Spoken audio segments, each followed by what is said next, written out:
This program features live coverage of an African safari and may include animal kills and carcasses. Viewer discretion is advised.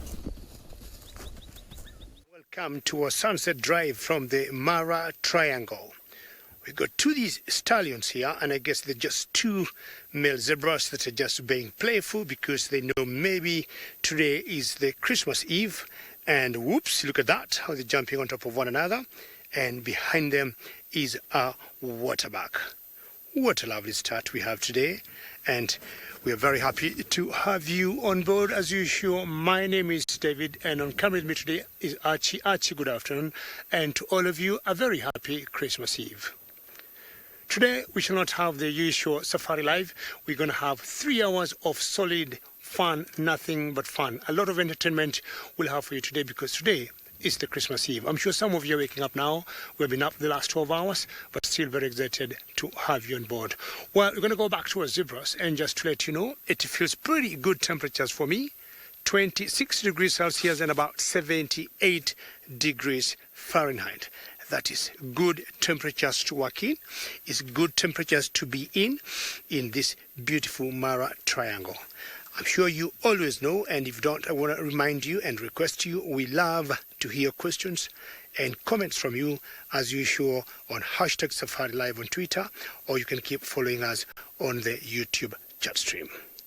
All right, my plans, as I said earlier, or we are promising you today, is to show you lots of game. And first, we're just showing you a little snippet of the Mara Triangle. Zebras, waterbucks, forest, green landscape. It couldn't be better than that. And another one just crossing the road there.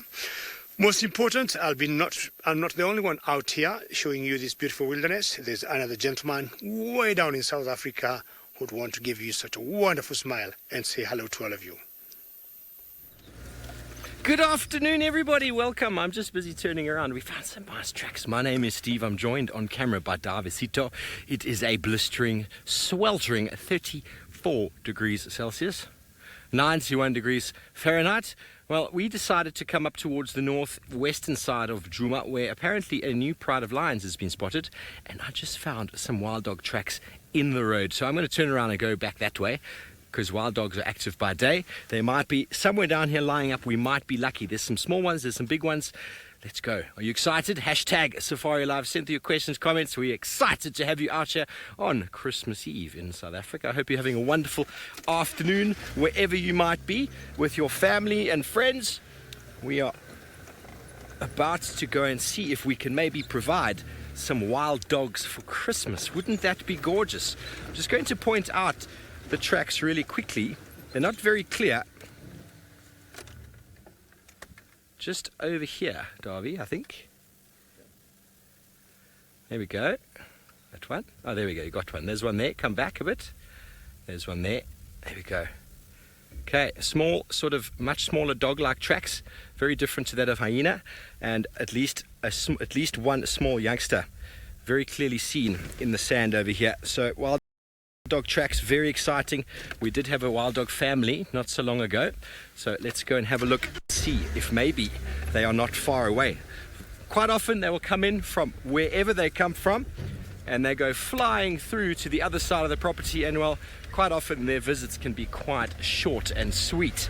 But anyway, let's see what we can find. We're going to be looking in the shade and the shelter for the dogs. We need some. David in the Mara is still excited to have you.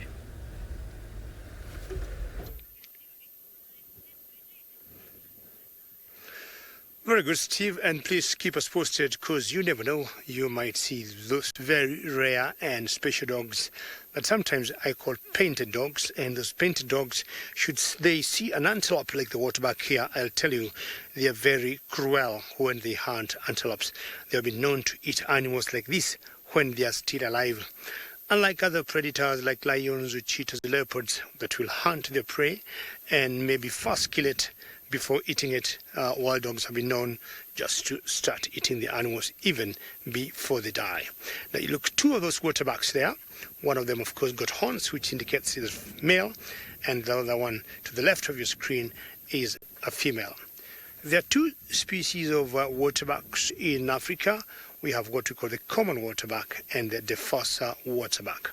This one that we have here is called the Defassa waterbuck, and the difference is always on the rumps. If you look on the bottoms of one of them, if you'll be lucky, one of them turns round, as Art is trying to show you there.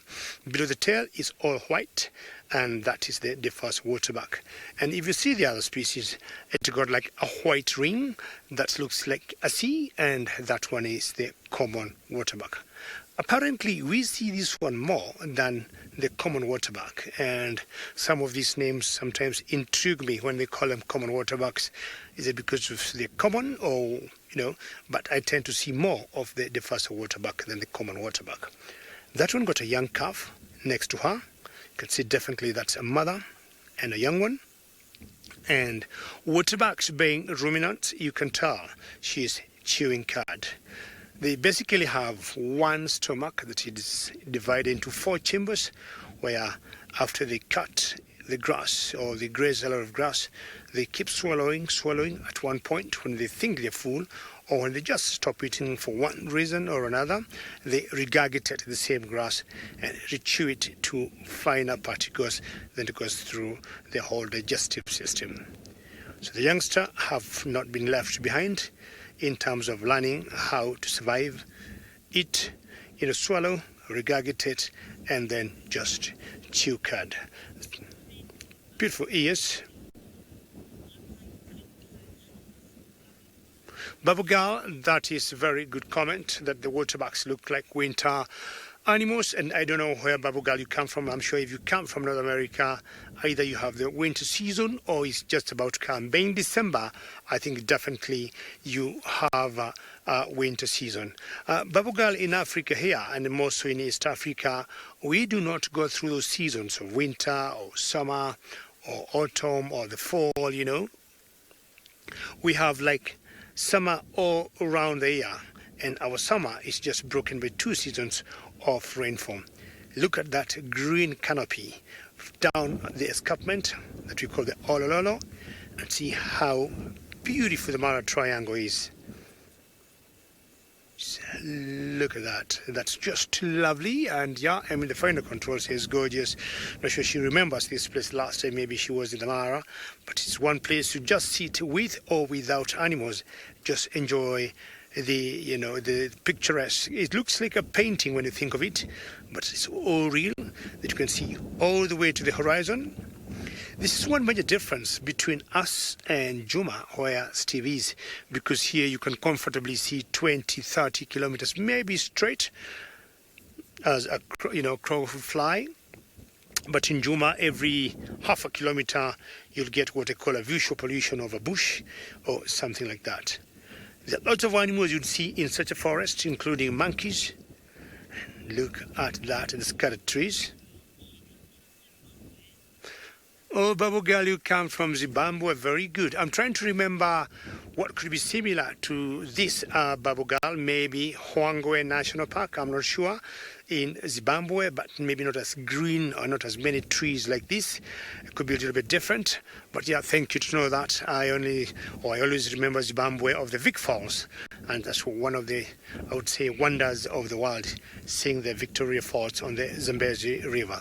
Nothing similar to that Babugal that we got in Kenya, but we've got small streams in certain areas near the equator around Mount Kenya, but very small waterfalls and maybe not more than 2 meters wide, comparing that to the Vic Falls. Time to graze now, and you can see the big rack of horns on that particular male of the waterbuck.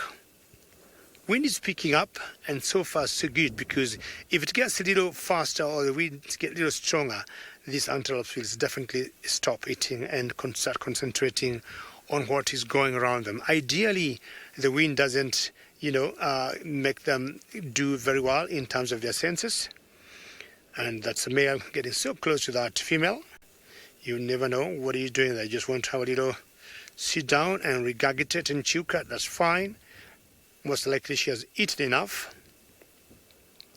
Such huge rack of horns that way back from the village I come from would collect them when we were young boys and would make some musical instruments with them and just blow them. Something similar to the vuvuzela.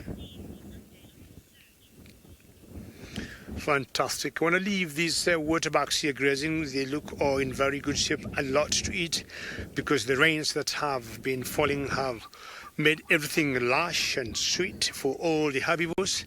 And I'm sure Steve is still searching for his painted dogs. I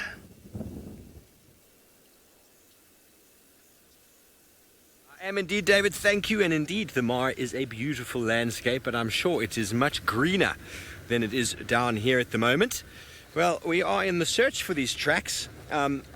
Fortunately, they crossed Vuetela Access, which is a very busy road, and there were no tracks left on the road there. Well, not very busy, but there's a few cars that travel there, and we are quite far on the western side. So I'm coming through towards our western boundary, just over here, called Triple M, to see if maybe we can spot something lurking under a tree. It is, as I said, quite hot, so there's a very good chance that if the wild dogs are on the property, they're going to be hiding under a tree somewhere, sheltering from the very, very hot sun.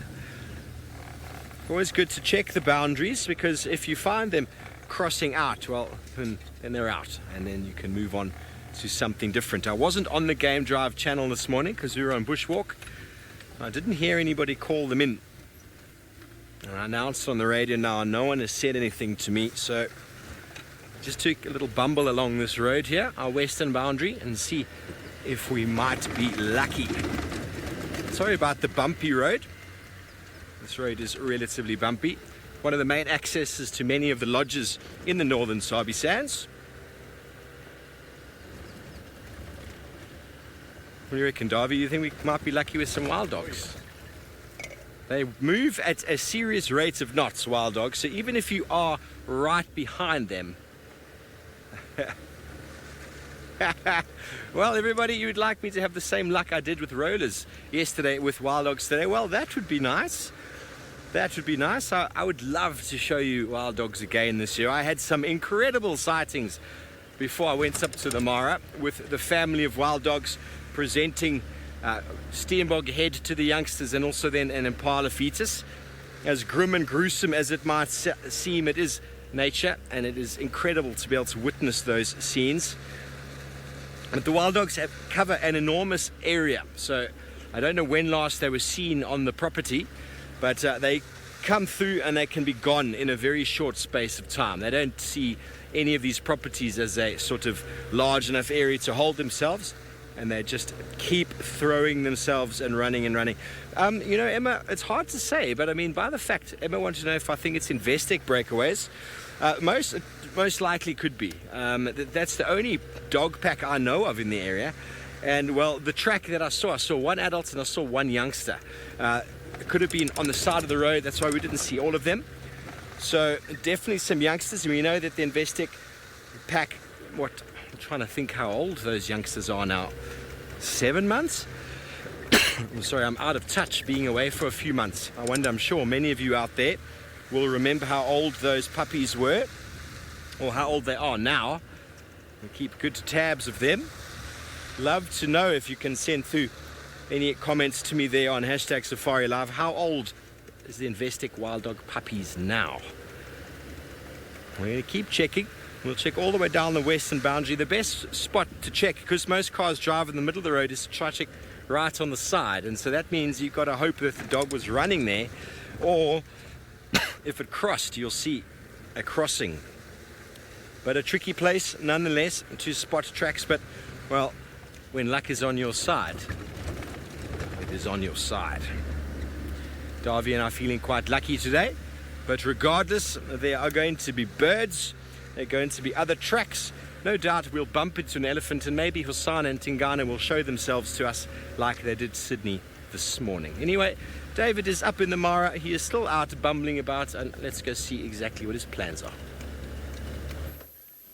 Well, Stivovo, I know when luck strikes, he'll always see one exciting animal after the other, one cat after the other. I'm sure it's just a matter of time before his or lady luck strikes. Now, I got small low antelopes here that, very interestingly, when they're young, they look very different from the adults or from their fathers and mothers. And these are babies or calves of what we call Topys, And you see the difference between the youngsters and the adults.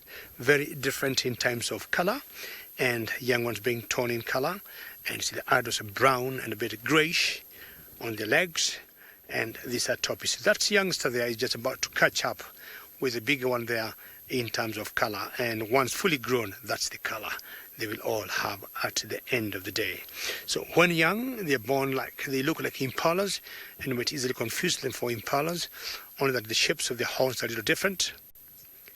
And see all those are youngsters there, and these are the youngsters of the Topy. You can see a little bit of the grayish coming up on the side of the leg, and they tend to keep the young ones together, making sure they're pretty safe. Either from there would be, predators, and you'll have either one female taking care of them, or like a nanny who will be behaving, or an auntie who will be behaving like a nanny. The times I compare the wildlife in the Mara to that in South Africa, and more so in Juma, and we have the Topys here, which we do not have in Juma. I'm sure Steve may confirm the same.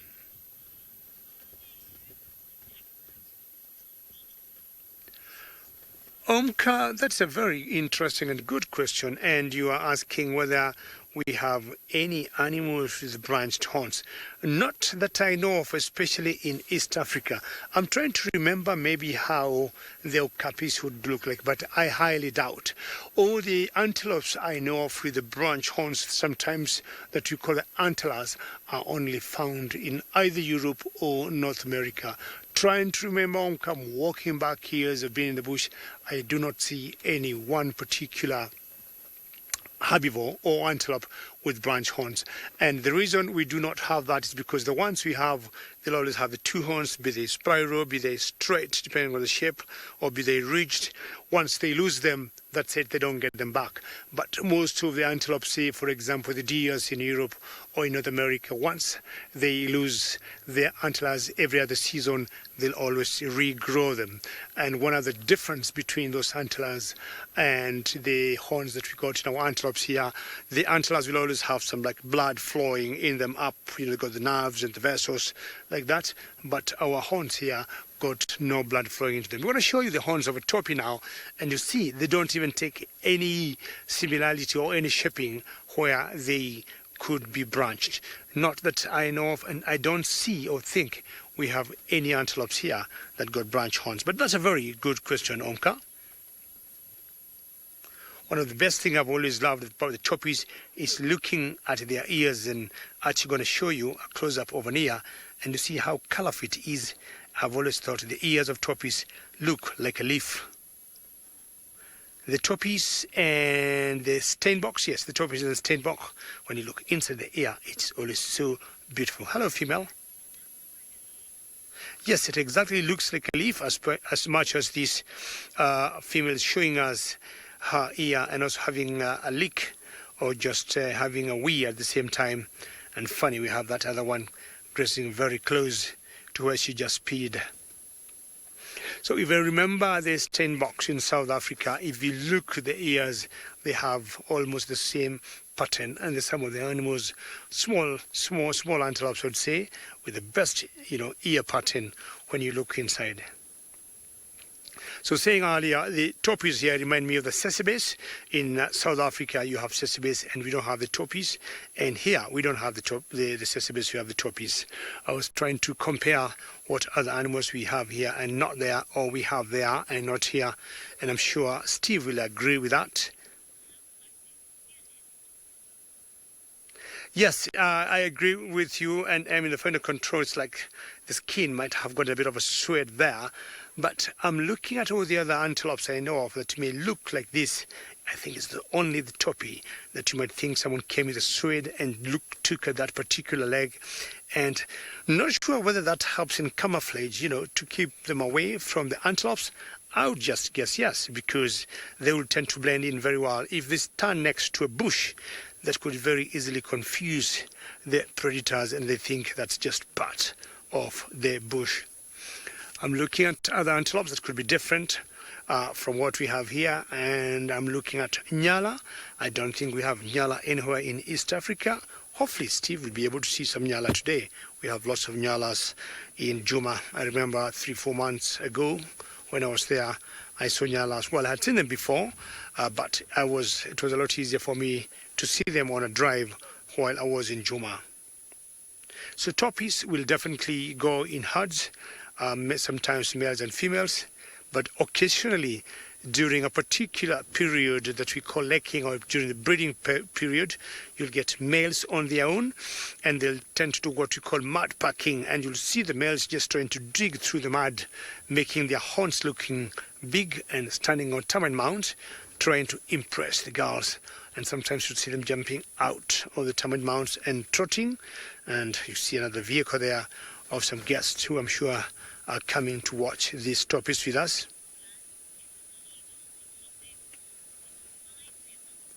Paula, I don't think it's legal. What would happen is we have always advocated, including myself, leave it where you found it. And always a very big joy to hear name Paula, and happy Christmas Eve, Paula. So I would say it is illegal, because what we want to do when we leave the horns there, we have seen sometimes some moth growing from the horns, and the moth will be feeding on the keratin of those horns. So we would assume by removing them and taking them away, you are denying a particular habitat, some kind of wildlife, be it a moth or butterfly or whatever, more moths that we see, you'll be denying them a habitat where they would be able to keep their generation going. So I would say it's illegal, but I'll tell you what, Paula, the village I come from, we'll always see them. Sometimes we pick them, sometimes we don't. Nobody cares, because not much you do with them. Paula, the only horns that we would pick, and I think we still pick in the villages, are those from big animals or big antelopes like buffaloes, and we pick them for a particular reason. The elders or the old men, when they have big celebrations and they'll need to have a drink, they'll use those horns to have a drink. So they're like traditional glasses, and if you take one full horn of liquor or whatever drink, is that horn, you don't need to take two. One is always good enough to knock you out and take you to bed. So that's a boy there. I was saying earlier, you'll always see Topys, males and females together. So that justifies what I was saying. And that's a male. And I'm imagining that truck of vehicles there with excited guests who have come into Africa for Christmas will be coming to join us to watch these Topys. Look at the ears I was talking about. Zebra, get out of the way. Come on. Zebra, I said get out of the way because I wanted to have a better profile of the Topys. But then this is how it is here. The animals will always do what they want. Sometimes you might think it's like a set. Look at how those zebras are lined up, and this is beautiful. Zebras, I will leave you to graze. I want to thank you for your time, and we'll take you back to Vov and find out how his search is going. Super interesting formation, folks. This is the chimney of a termite mound. There's an enormous termite mound under the ground here. You can see it quite clearly by all of this fresh activity that's happening here. And this is something that they've built up the side. It was built in probably an evening or 2 evenings. Quite incredible to elevate sort of the chimney out of the ground. Wind will blow across here and will actually be sucked down. So cool air gets sucked in, causing this sort of current-like effect with inside the termite mound to cool them down, because this time of year it gets very, very hot. And when you are a termite mound that doesn't have a big mound on the ground or a big mound up in elevated to pull the air in, you need to sometimes devise some strategies like this to be able to suck the air in. I find it really incredible how this has been built, and I could probably break it with my hands because it's quite narrow, but I'm not going to do that. Hopefully no one's going to drive over this because it's in the middle of the road, and it just goes to show the testament of how strong termites are with their building, because underneath here is a termite mound. There's holes all the way through here in the ground, and yet we've got a road on top of it, no problem at all. I find that super, super exciting. So one of the insects of the year, I think this is the Hodontomes. I have no idea, Lexi, how long it took to make that, but it was here yesterday, and I didn't see it 2 days before. So I think I travel this road quite regularly. So this might have taken 24 hours or so to build, but I'm really not sure. It would be interesting to have watched it and seen it develop from the beginning. You can hear a Jacobin cuckoo calling over there. So very, very interesting indeed. It's all been stuck together by soil. Well, the soil has been stuck together with saliva. There's a combination of excrement as well as soil there, and so nutrients are coming from the bottom, all the ways being brought up. So if this does get broken down, the soil gets deposited on top, so nutrient recycling at its best.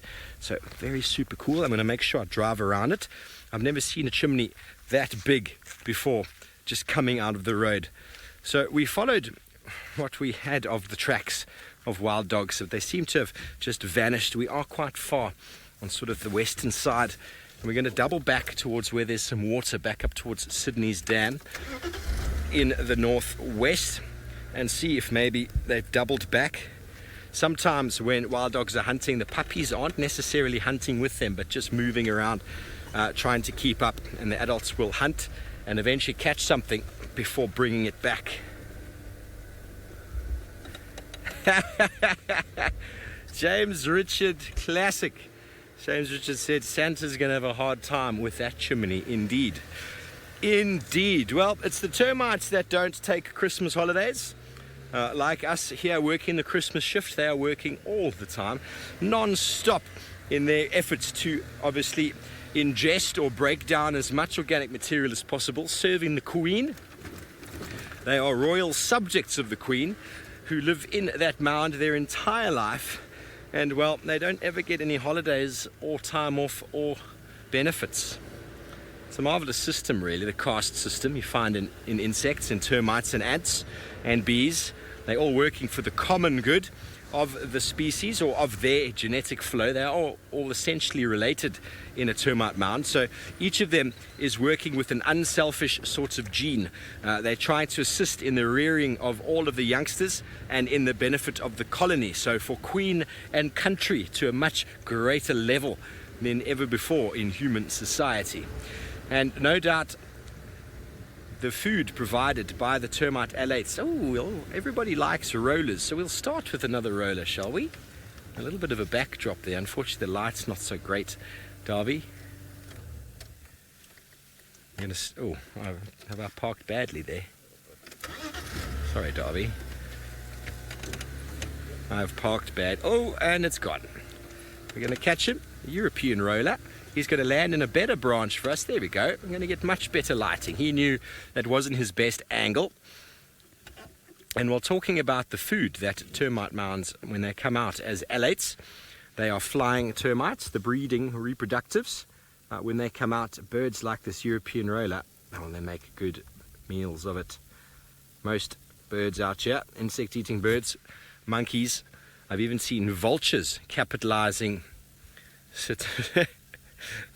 The birds might sometimes sit at the chimney. You'll often find birds sitting on a termite mound trying to capitalize on any of the termites that are either flying out or trying to repair the damage created by any. Because when the alates are formed, the soldiers come up, or when they're being released, should I say, the soldiers come up and they actually open up sort of gateways out of the termite mound, and then they're often vulnerable to being eaten as they come out. To sort of, the soldiers stand guard so that nothing can come in, because they're basically waiting to release the breeding group, and while they're going out, they are at risk of organisms coming in, namely certain ant species that come in and eat them, and so they'll stand guard. So some birds will hang around the outside and just pluck them off while they're waiting, but there are so many inside that a few that are eaten don't really seem to dent the population. But what I find one of the most fascinating things about termites is that when a number of them are killed, depending on whether they're soldiers or workers, or maybe a lot of the breeding alates have gone out, there are pheromones sent around, and the queen has communicated with the pheromones, and she knows exactly how many of the new type of termites to produce. So obviously the eggs are all laid, and through her pheromones she's able to say that selection over there is going to be workers, that selection over there is going to be soldiers, and they just keep boosting in the numbers as their soldiers and workers sort of perish. So very, very interesting system. The life and intricacies of termites are very, very cool. Cheetah, you want to know the lifespan of a termite queen? Some people have gone as far as to say 50 years. I've never seen or spent enough time to really know the truth in that. But up to 20 years is an enormous time for an insect to live. So 50 years for a colony, I think, is quite incredible. They can get about this big, the female. She stays with just a small body in the top. Obviously, different species will have different sort of ideas. I can quickly show you one of the queens. I did bring my insect book today. It's always handy to bring an insect book out at this time of year.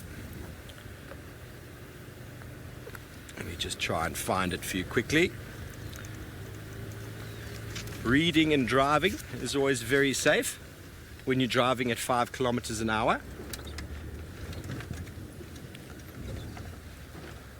Okay, well, I'm going to find this information for you in the book to show you a few pictures of these termite queens, who are incredibly large and completely useless, dependent on all of their soldiers and workers to look after them. But while we do that, let's go back up to David Gitu. I'm sure you'll get a lot of data and information for us, but we got some big antelope here, if I may call that, this buffalo. It's just doing two things. It's just wallowing in that little jacuzzi, and he's not alone. I think there are 3 of them, and they're in there maybe for 2 reasons. Number 1, maybe to cool off, and 2, wallowing and chewing cud, as you can see. And the flies are quite a nuisance to them. We've got the flies even on the horns. I wouldn't know what those flies are doing there. And this is a classical example, Paula, of the horns you're talking about, where you're asking whether it's illegal, Paula, to take the horns away in the villages or take them in our homes, because we have known a particular moth that's called the horn moth that have always built on bred on buffalo horns. So ideally, I would think to take, say, a rack of, big horns like this from the buffalo here would be quite unfair to those moths, because we'll be denying them some habitat to procreate. Good stretch there from that buffalo. This is the African Cape buffalo, one of the most dangerous animals that we got in Africa. And don't know what he spotted. He's looking towards the Ololo escarpment. But again, as I said earlier, when there's a bit of wind, these antelopes will always either panic or not know exactly what is happening, because they have known once in a while the predators like lions will take advantage of such kind of weather. Nice forest behind them, and there's a little stream behind that forest, and I guess they might go to drink there, if not drink where they are in. Buffaloes are very water dependent, and they drink lots of water. They need take a long time before drinking water. So buffaloes have been trying to compare or do parallel of animals that we have here in Juma. Definitely we have the buffaloes here, and they're the only other comparison I'd want to do is maybe in terms of size, which buffaloes are slightly bit bigger than others, or are they the same size? Sorry, I missed that. And they might stay in that water for quite some time before they leave it to go out.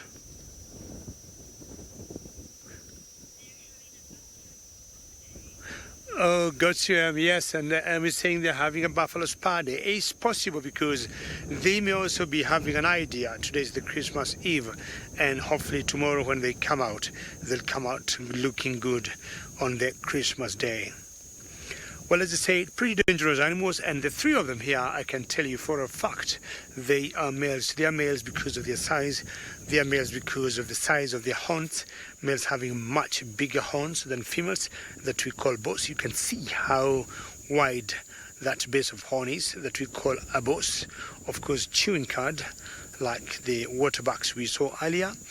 And buffaloes are the only animals I know where the species or where the females, once the boys start getting a little bit tired, the girls will show them the door. And you don't want to live alone having lived with females or with, youngsters, young calves, and one day you're on your own. So when we talk of animals that cause a lot of harm or deaths in Africa, to me, buffalo, top the list, especially from the village I come from. And remember, the safari we do is very interactive. We like being engaged. So should you have any questions or comments, you can send them through to me, to Steve, #SafariLive. While talking of big mammals like buffaloes, Steve wants to talk about small little things.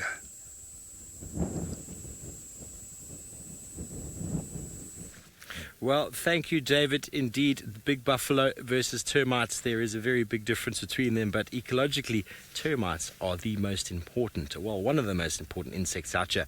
And I've managed to find an image for you on my phone. The one in my book is not as big as I'd like it to be, but this is one of the fungus-growing termites. You can see this is her body, or her head and sort of abdomen over here, and all of those next to them are the smaller workers. There's some soldiers there, and the rest of that over there is her body, that huge white abdomen area, and that is just a pulsating egg machine. Some people say 50,000 eggs per day are potentially laid by this queen, who is basically just in there, and she is fed by her workers on a constant basis. So termite queens can live anywhere from 25 to 50 years, and with massive egg production for over a 10-year period. And she releases pheromones into sort of the area, into the whole hive, so as to prevent any of the other so-called queens from becoming reproductive. So it kind of stops her being stimulated. So as soon as a queen dies, that pheromone stops getting let off, and suddenly the chemical is not there anymore, almost like a sort of the pill, for example. You're not going to be breeding, for example. And so as soon as that pheromone is stopped, there's like an arms race for all of the potential new queens to grow, and well, they grow very quickly. And one of them, as soon as it reaches a certain size, starts letting off the pheromone, and she then is the queen. So the alates are the flying termites, the very common insects that we see flying around. They look kind of like this over here on the bottom right. Excuse me, with those wings, and they so I was saying the roller would be feeding on, and thanks, Davy. And so they are an important food source for many. So after rainfall, the ground gets wet, and those alates, who can have been staying under the ground for over a year, are released out. They go into what we call a nuptial flight, where they have to fly, even if it's a couple of inches. The female will then land on the ground and let off a pheromone, which will then attract the male, and the male can find her from as far away as a couple of kilometers. And once they meet each other, they'll mate, and then they'll bury themselves on the ground. She'll still be quite small, but she'll immediately start producing eggs. She's still quite small at that stage, so the colony itself is very small, and the first workers then help to assist her in rearing and producing more and more eggs. It is a really interesting combination of social organization within a community. Recycling of nutrients and production of food. And the termite mounds that we know of, these large fungus-growing termites, are home and habitat for so many organisms. I wonder if any of you out there know who is the most closely related insect to termites. #SafariLive, let me know. What is the closest relative to the termite? Joy, you want to know if these termites eat wood. Now, you get what we call dead wood termites.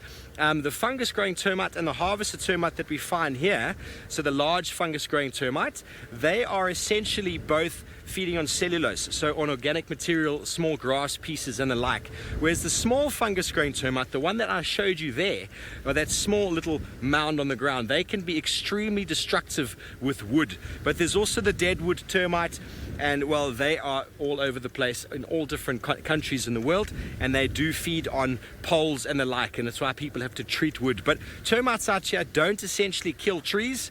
They might feed on the bark around trees. They call that biotubation, where they feed on the bark and the dying organic material, but the tree itself that is still living is still okay. So when we build a house, we should build houses out of living trees, and well, then the termites are not going to be a problem.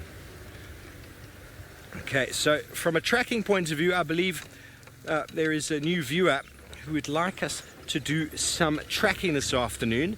You can tell me the name of that individual shortly, Emma. But Jocelyn, you want us to do some tracking. Well, on an afternoon like this, you can see how I'm squinting at the camera. The light is really, really high at the moment, so the tracking is not ideal at the moment because of the angle of the light. But in the morning, that is the best time to do tracking. Yes, I can see tracks now, and I could probably show you some, but I won't do them any justice at this time of day because of the angle of the sun and the depth of the track with the light. The light is too high up, so it doesn't give the nice shadow that we're looking for. But in the early morning and maybe in the late afternoon, that's the best time to look at tracks. But in the early morning, most of the animals have been moving around by night, and that is when tracking is at its best. So we will do so for you tomorrow morning if that is okay. Justin, on Christmas morning, we'll do some tracking, most certainly. Ravinda, you want to know if it's ants?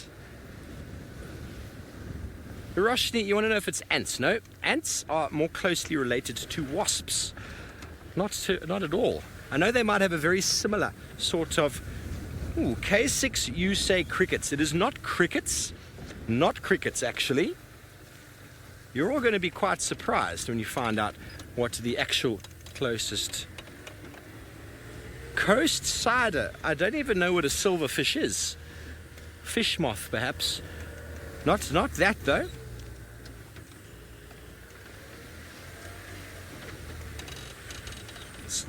Silverfishy things that are like fish moths, I think. They're the things that eat your clothes. It is not them. Not them.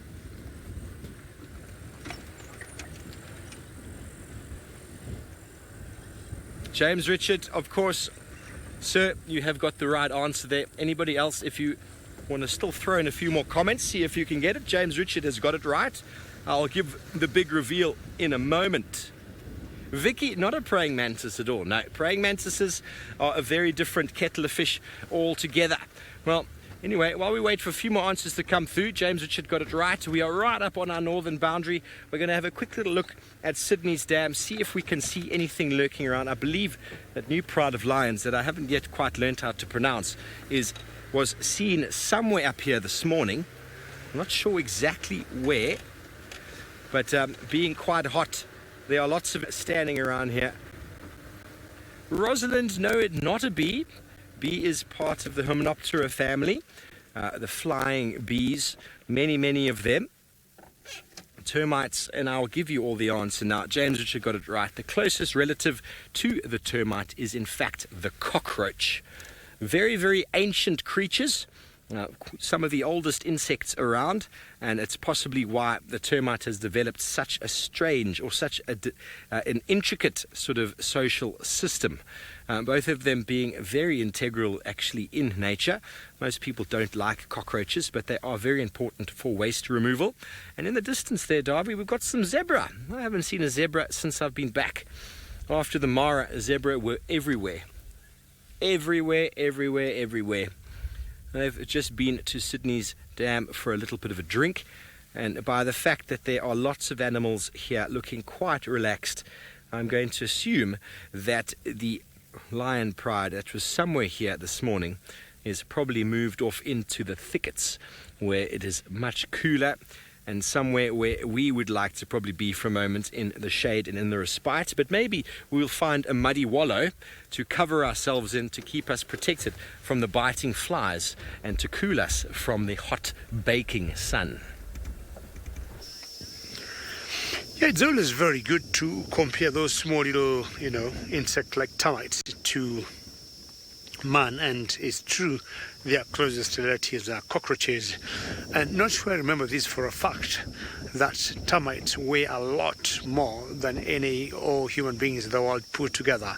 I'm not sure that's the way it was or what I was taught in school, but I remember something similar or close to those lines. Well, the buffaloes are still enjoying their jacuzzi, or buffaloes... Yeah, Emma agrees with me. She thinks that's true, that the biomass of all the termites, or the weight of termites all, put together, they weigh more than all human beings put together. You can imagine how small they are and what they've been able to do, as Steve was explaining, how they build their termite mounds. But at the same time, the damage they are able to do, you can't believe that such small little things can bring a whole, skyscraper or big structure building down. Well, these buffaloes, the two of them, as Em was saying, they are on buffaloes per day out. 2 are in and 1 is out. Why he is out, I have no idea. But sometimes, even with the males, they could be having a bit of hierarchy here, and maybe these 2 are the main guys.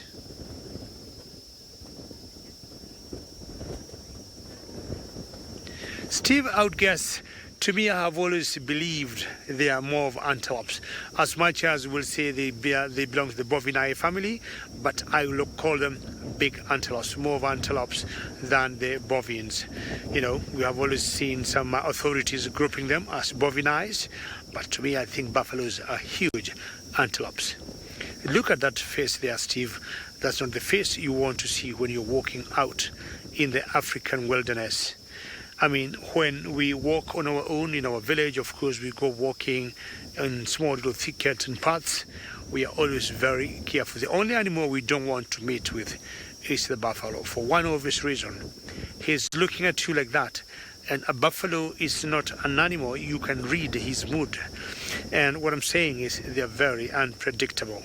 He will look, he will not frown.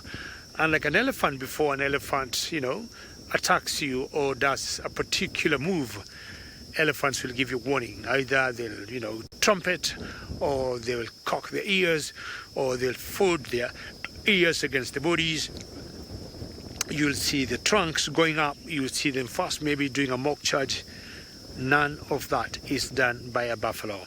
He might face away, as you just saw there, and the next 1 second, he'll be 2 meters from where you are. And because he'll get you a surprise, not much you can do.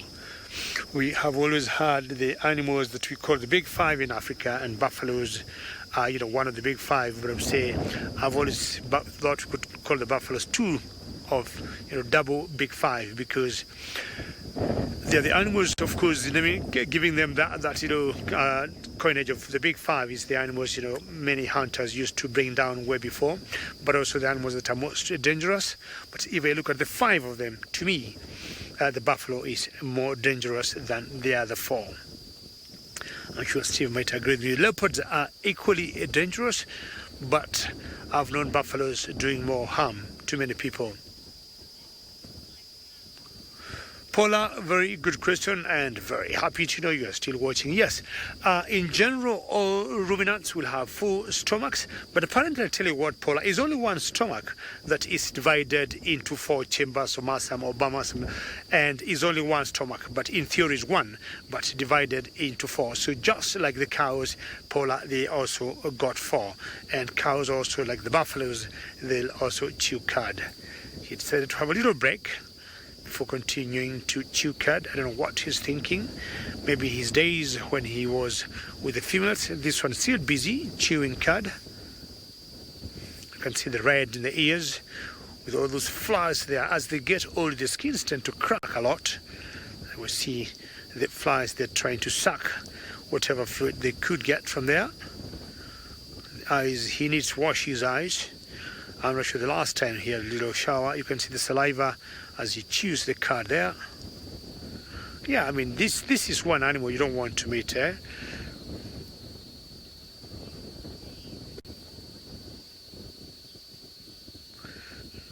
Well, I would say, yeah, that, unlike man, where we have always messed our teeth by maybe the wrong diet, herbivores in general got very clean and white teeth, of course, because of their diet. And there's a huge difference between herbivores and carnivores. As they get old, the carnivores, you'll notice, for example, leopards and lions, the teeth tend to get yellowy. But for the herbivores, they tend to remain as white as possible. And I'm talking of what they eat. And the process maybe of eating the grass and the leaves they'll chew. Some of the sticks end up being like small little twigs and with bristles which can brush their teeth. Well, Steve, are you winning? Are you seeing some antelope for us?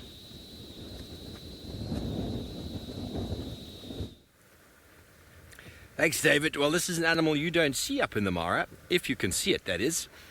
And one was standing in the middle of the road, which means their camouflage is null and void when they're in the road. There's actually 4 of them. I'm sure you'll see them in a moment. There we go. Well, when it's standing in the middle of the road, quite easy to spot. Trying to sneak up on them without alerting them. We're just also keeping in a little bit of shade, which is quite pleasant, I must say. There we go, Darby. How's that? There we go. Beautiful little family of Kudu.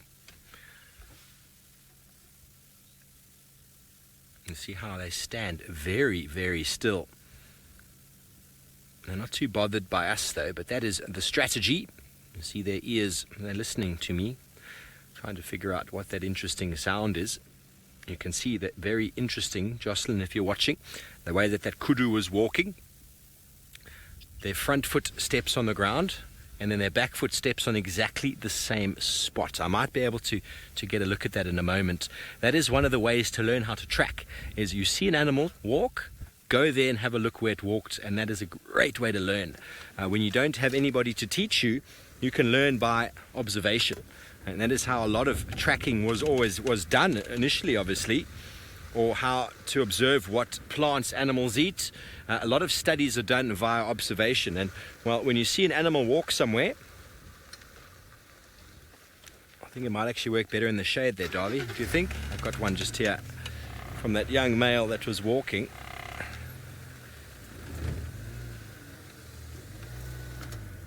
Roshni, they remind you of camels. That's very interesting. I suppose the sort of hump on the back there kind of looks a little bit like a camel. Let me just try and find this track for Darby quickly. Okay, I'm going to jump out. Sorry if my head jumps into the way. Jump over here. Okay, so here we've got the track. Darby, is this one going to work for you? Okay, so we've got 2 tracks here. We've got the big track, which is underneath. There's the back. It's a hoof track, and it goes all the way to the front, and then on top of it is the back foot, which is just over here. Can you see that? The back foot's much smaller than the front foot. The front foot is that wide over there, and the back foot is that wide over there. And it's one of the characteristic features of the Tragelaphus family, the spiral horned family, the Kudu Nyala bushbuck, is when they walk with their front foot and their back foot steps on exactly the same spot. It is an element of silent walking. You saw how big their ears were. Well, their ears are there to hear everything. If I'm walking and I'm making all the sound on the ground, well, I'm disturbing my own hearing.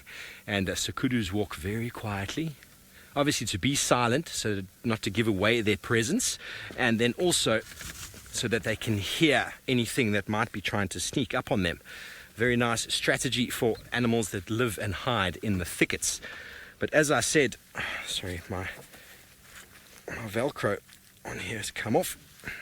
We wear this very interesting mic bra around our stomach, which sometimes is quite uncomfortable. But anyway, so I hope that is a nice track for you this afternoon, Jocelyn. It's one that we were able to get there quite easily, and very nice to see because we saw the kudu, and then you can go and observe it. So whenever you see an animal, if you ever do happen to be out in the African wilderness, or anywhere in fact, see an animal walk, then go and have a look at how it's walking. And you can also see by the pace at which an animal's walking, because obviously the kudu was walking there and not running, because it was practicing that direct register that we call when the animal steps exactly on its back, on its front foot. It's something that lions and leopards do when they are stalking. You can imagine when they're trying to stalk, they're also trying to be very quiet. If you've ever seen an animal, a cat stalking, oh, that is a vehicle. Whenever you've seen a cat stalking, they move very quietly, and when their front foot goes, their back foot comes in at the same time. That's to be stealthy, that's to be quiet, it's to not give away their position. So we call that directly registering. Michigan, as far as I'm aware, it is the greater kudu. As far as I'm aware, I'm not sure where we get the lesser kudu.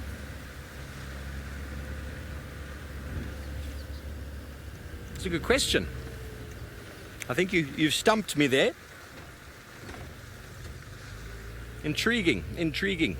So sometimes the brain doesn't work as well as you'd like it to. If anybody can shed some light on... Yes, okay. Yeah. So I think I'm pretty sure it's a greater kudu down here. I'm pretty sure. I've never seen a lesser kudu before. I think they occur much further north. And yes, Emma's feeding into my ear that it is indeed East Africa, but not in the Mara that I've seen. They don't occur in the open places of the Mara. So where exactly in Kenya and those areas they do occur, I am not sure. But I'm certain I've never seen one, and I don't really know too much with regards to the difference between them. I'm sure it's got a lot to do with just the geographical distance between them. There's slight differences, so they've just given them a slightly different name. Whether there is an enormous difference in the size, I'm really not sure. Maybe David Gitu, who is an expert of the Eastern African wildlife, well, he maybe seen a lesser kudu. He's definitely seen a greater down here. Maybe you can shed some light on what the differences are, seeing as he's from there. Well, in Kenya we got two species of kudu. Oops, sorry about that. We got the lesser kudu and the greater kudu. But initially, first I left my buffaloes because I saw something move down here from when I was watching the buffaloes, and I thought I saw a tail of a lion flick up and down, and I want first to confirm if that would be the case. It would be very interesting because initially I saw ellies from a distance, and that would mean the buffaloes be on one side, ellies on the other, and the lions in the middle. That would be some exciting sighting that I've not seen for quite some time. It happens, and let me just get a little closer and see whether that's the case. And if there are lions, I guess there's something like that I saw, because I saw a tail flick and I saw the black part or the tip of lions. You know, they're always black. So I just want to be 100% sure whether what I saw were lions or not. But I'm very convinced there must have been. I saw it standing up, then it went down. So let's just cross fingers, and hopefully they were. And if it was a lioness or a lion, it will definitely not be one. There could be two, maybe three, which one is still fine. We have always said one is better than nothing. It will be exciting to see a cat. We haven't seen a cat, both of us, me and Steve, since we started. And this is the exact spot I think I saw it, unless it has moved elsewhere.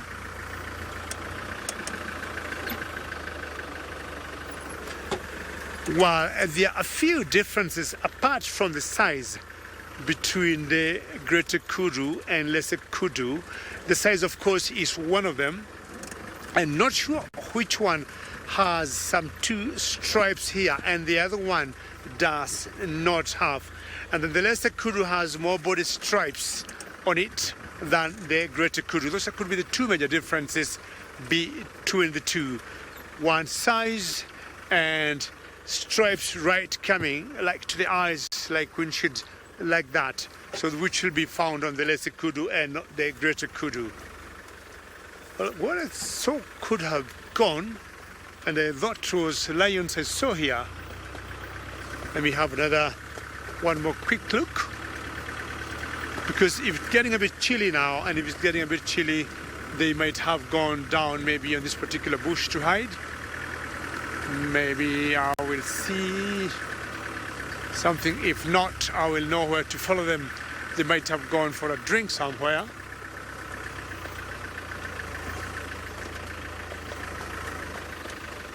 Nope. What should happen, my guess is they might have moved on to a different area, and if they have done that, they might have gone flat and they lied down. And definitely it's very easy just to drive without seeing them, but I'm sure I will get them because I haven't seen them moving a lot.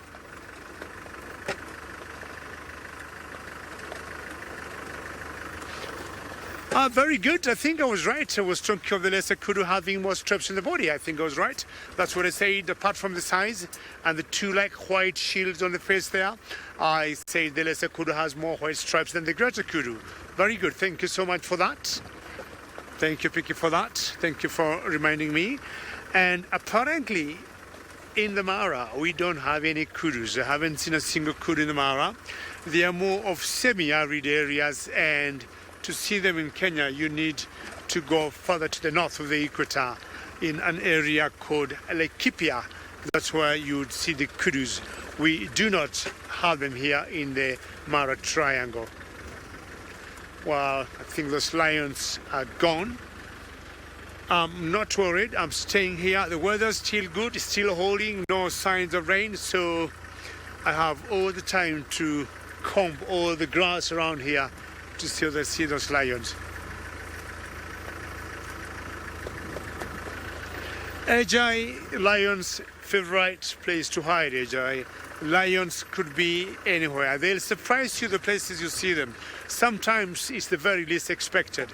Like this morning, AJ, I was out on a drive and I had done about an hour and a half without any lions, and I decided to come out because AJ, we got the rains at the moment. It's becoming very tricky to get out of the big roads to go to the smaller roads or to go to the feeder roads. And because it was a bit tricky, it's a bit slippery being out there, and I told Arch, you know what, we don't want to continue like this because you might get stuck. And the soil chemistry here, AJ, is the black cotton soil as you see there. And when it rains, it gets very sticky and it's always very soft. So for a heavy car like this, if it gets in the soil and you get stuck, you try to spin, you keep digging yourself. Anyhow, I decided to come back to the road, and as soon as I got to the big road, there were 11 lions on the road walking. And I walked with them for about 15-20 minutes. So that's how it goes. But ideally, if they want to hunt a jay, they definitely must get some cover. They're not going to expose themselves. They have no business hunting. You might even get them on top of a termite mound. Or even at times, you get them on top of a tree. It could be anywhere. I mean, there's a particular breed of lions here in the Mara Triangle that we call the sausage pride. And the one named, most cats here, I mean, be they lions or cheetahs or leopards, will always have a theme to name them. And that particular pride was named the sausage pride because there's a particular tree here in the Mara Triangle that is called the sausage tree. And when you've got lots of flies on the ground, they become very irritating to the lions. Or if the ground is very wet, like now with the rains now. So this particular part of lions were known, or we even now, we have known them to climb those particular trees. And those trees have very, very thick trunks. And the base, I mean, the trunks, the branches are quite huge and pretty smooth, and very big leaves which would form very good shade. So those, or that particular pride always went on top of those trees, and they were named the sausages. Anyhow, the point is, lions could be anywhere from the ground to the road, on top of rocks, and also on top of trees. Of course, depending on what they're doing, depending on what they want. Sometimes they would use those trees as a vantage point to look and maybe spot some game. So yeah, I mean, they could be in the grass laying somewhere, because after I followed that particular pride of 11 lions that we call the Ololo pride for that particular period, 15-20 minutes, they ended up going in the grass and they laid flat. And I want to believe anybody who came after me in that particular area, chances are he or she could not see them or did not see them. They just tend to blend in very well in the grass. And when I'm talking about a big road, Jai is a road like this. This is what I would call maybe my M25 in the bush. Today, or this afternoon, having not much rain, we might, tend to venture a little bit inside those small, feeder roads and find out whether we could see more game. In the meantime, back to South Africa, to Stivovo.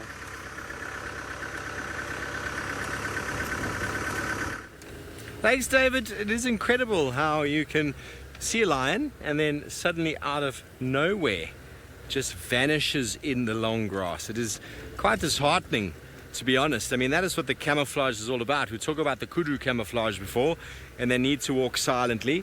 But lions have this amazing ability to just vanish. And I'm sure the grass is getting long again in the Mara there with the rain that's been falling. It happens here as well. I think I was with Sebastian, one of our other cam-ops, a while ago, and we were with Tundi, the female leopardess of the area, and we were watching her stalking in Impala. We were right behind her, and then she just moved a little bit to the right. Gone. one of those things, though. These animals are designed to blend in. Oh, well, you can even lose elephants in the thickets here if you're not careful. Darby, would you like me to go back a bit? Okay, let's go back a little bit for the Ellies. Tell me when you're happy, sir. There we go.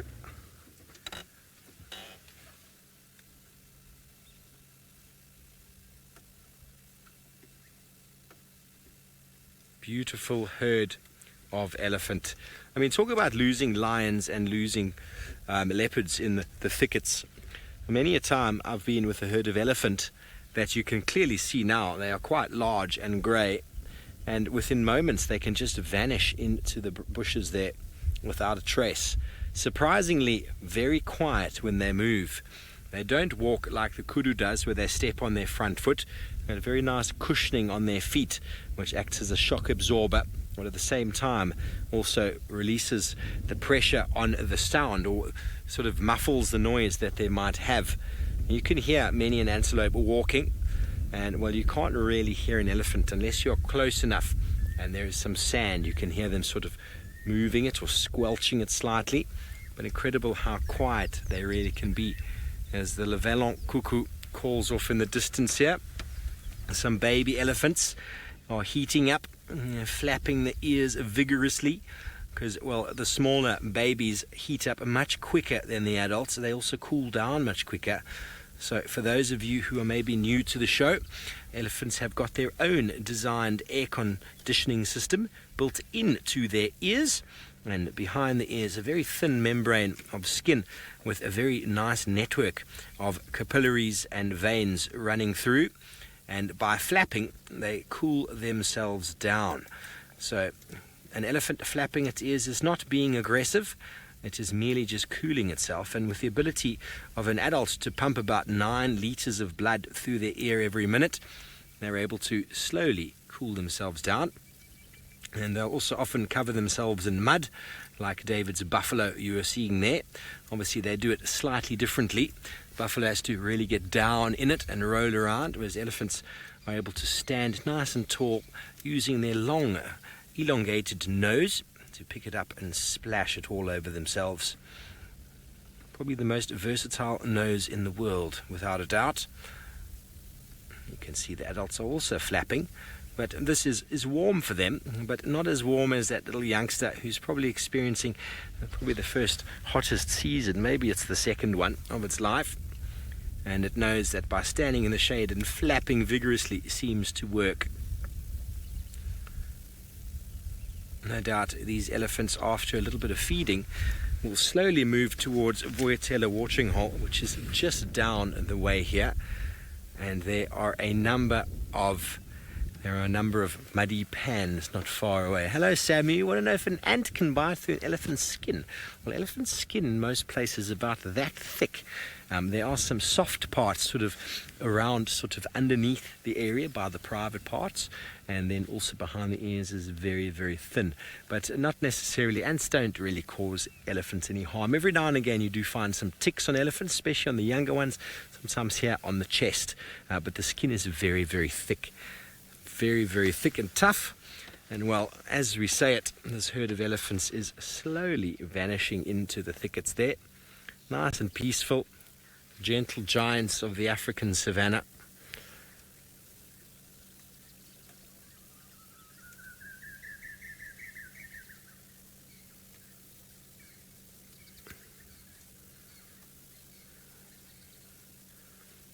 I think with this weather, this heat being very sticky, there's a bit of a breeze picking up. Either this evening is going to be nice and overcast, or tomorrow morning we might even have a thunderstorm that could come through, but doesn't look like anything's building up in the west for the moment. That is where our thunderstorms come from. But this is one hot day. Tomorrow might be another hot day, and maybe we will get some rain for Christmas afternoon. Wouldn't that be a blessing? We are planning on spending some time around the swimming pool tomorrow, and the FC girls, well, obviously all the girls that we work with have had lots of creative ideas, and we're building gingerbread houses tomorrow. Never done that before. Bucket list check. Dave, have you built a gingerbread house before? Emma's very excited. Her and Alicia were busy building or baking the walls a little while ago, while some of us were enjoying the coolness of the swimming pool, living in luxury. It was the girls' choices to bake and us to swim. We didn't help because they didn't ask us to help. They wanted to. There was no forced labor. We found the girls there. We went to swim and we found them there. We just wanted to eat and they said no. But we are forming teams tomorrow and we're going to be building gingerbread houses and then eating them. Never done it before. Sounds quite interesting. Sounds quite fun, actually. Okay, so Jocelyn, this is something for you because you are the new viewer with the tracking. So here we have got some tracks in the road. And these are the easiest tracks to discern. I'm going to jump off again for you to understand what's going on. Davy, we're going to start with the ones on the left-hand side here. Here we go. Can you get this one? Yep. Okay, so Jocelyn, because you're the new viewer for the tracks, these are very large. I'm going to draw it for you. There it is there in the sand. Someone drove over the side of it earlier. But there's the one track, and there is the other track. And see if you can see the shape for me. It is very nice, round over here. See how round it is? It's almost the same size. And this piece over here is very, very shiny. And here is a bit of a flick in the sand, and that is essentially from the elephant's toe. This is an elephant track, and there is the toe where it's kicked moving forward. And now I told you the elephants, they move quietly, and so that splays out. All the weight is on the front legs because of the head and the shoulders, so they need much wider feet in the front. And so this animal was walking, but very quickly. You can see that this track over here is very oval and round. This is the back foot, and the elephant's tracks will always be front foot. And the back foot will always sit either here or in front. It'll never be behind. If it's behind, the elephant was standing. So what has happened here is the shiny bit. It's like if I demonstrate with my shoe, I'm going to come walking, and I put my weight down on the back of the foot, and I move forward, flick with the toe. You can see over here the weight is on the back of my foot, and the flick forward is from my toe releasing the sand. And so with this elephant here jumping again, there is the front foot, and there is the back foot. This elephant was walking at quite a pace.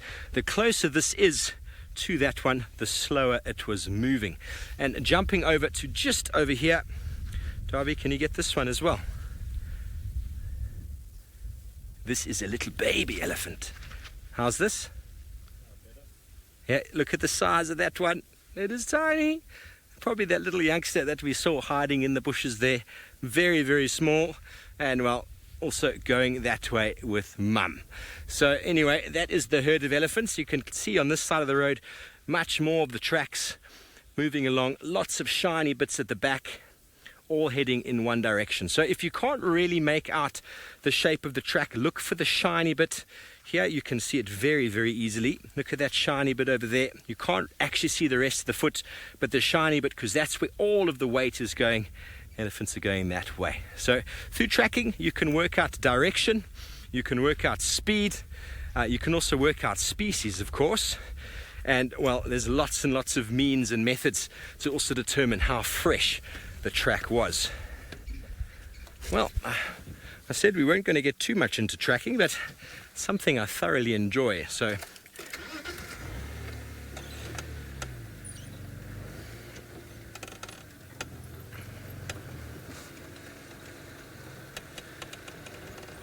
sorry, Emma, Sinak asked about females. I don't know what species you asked me there.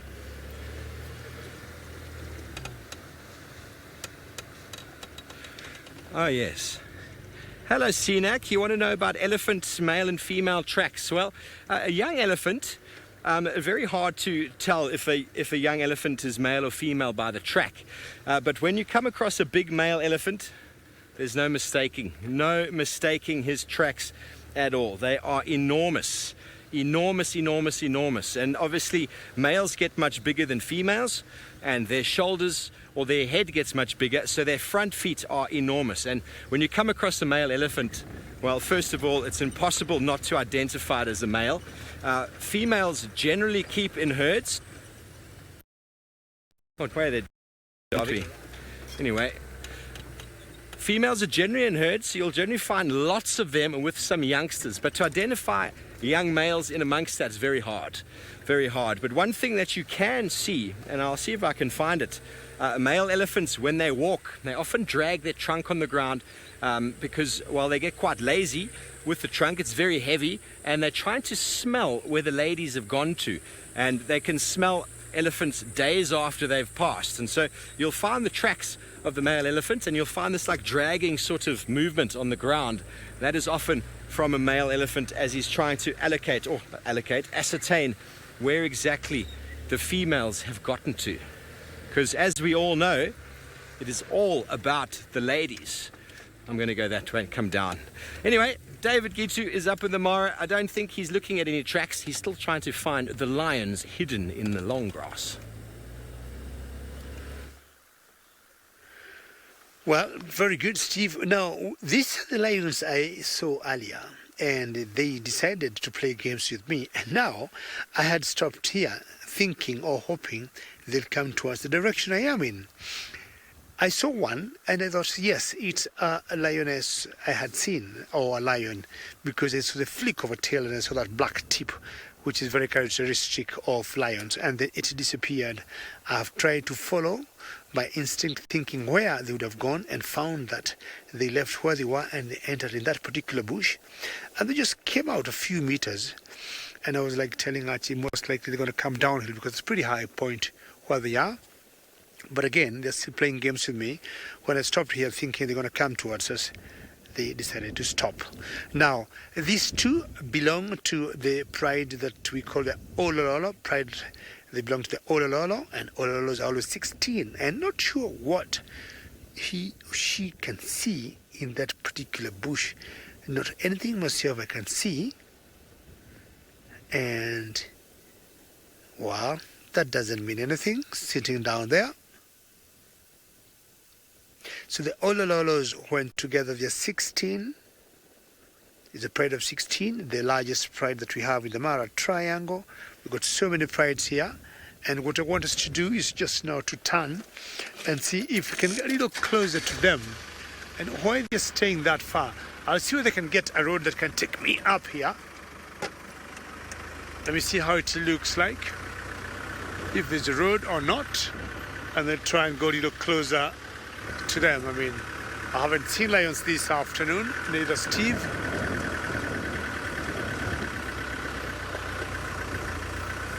Sayfly is asking, there's a what in the Mara?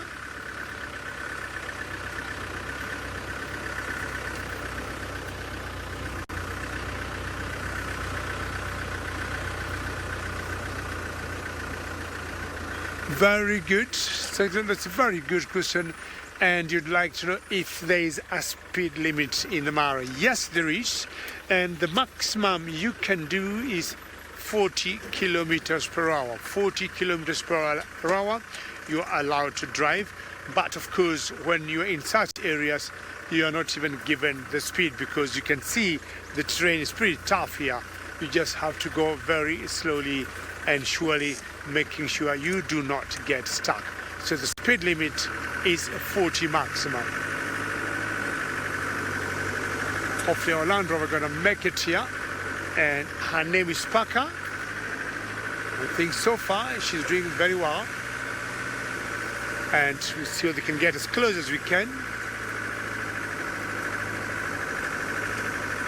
Never too late. You say that's too steep, but I can tell you the name of my Land Rover here is Paka, and Paka, through the local language, translates to a cat. And what she's doing, she's just going up like that. So what you need to do is to engage the low ratio of the car, and that gives the car a big or a better torque, and then all the four tires simultaneously go together. And the car is quite comfortable, and you can sometimes go not this but something like that, which is pretty good, because when I get those lions, I'll show you how high I am and the gradient I am against the Mara Triangle. And then you do number one gear number 2. So let's see how close we can get to them.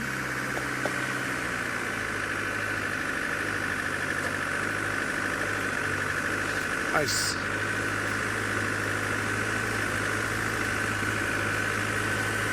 Ravinda, do antelopes have a better visual? I would say yes, because they need one of the survival, I would say, tactics Ravinda of the antelopes is to see better. So if they don't see well, it's quite a challenge. So yes, I would say they got great visuals and they have no choice than to see better. Sometimes they do smell if we're talking about predators, but I think the bigger thing to them is having good visuals of what could be happening. Now I'm so close now to these lionesses, and I guess there are 3 lionesses that we get very close to make sure I know what sex they are. But one of them looks like a huge mama of huge lioness, and then the other 2 I will know what they are. They've placed themselves in a little bit of an awkward angle, but let's see what we can do from here, because I want to give you the face. So let me go round a little bit, and at least we're able to see the lovely faces. Finally, Parker has done a very good job. He has been able to bring us up. Yes, and this is pretty high, and I think there are 3 guards, and the view from here looking down the Mara Triangle is just magnificent. So what I want to do is to get to the faces of these 3 beautiful guards, I guess. So let me turn and make sure. Got this, Rachi? Back up. Okay, alrighty. So keep coming. Keep coming. Okay, I think Archie is happy with that angle there. And there we are, finally I've been able to catch up with these Olololos, and that is definitely one big mama there. And not sure, yeah, they're enjoying the same view just like us. And I mean, the vendor control says, wow, gorgeous. From where they are, if I can be in their mind and seeing what they're seeing, they have such a great view of the Mara Triangle. To me, they all look like 3 girls, and if the 3, these are the main, I would say, females in this particular pride of the Olololo. Let's first show you how it looks down there from up here, and it's just magnificent. Look at that.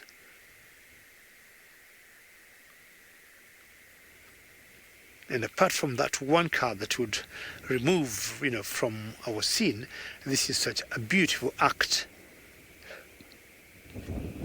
You could not ask for anything better in the world than such a view.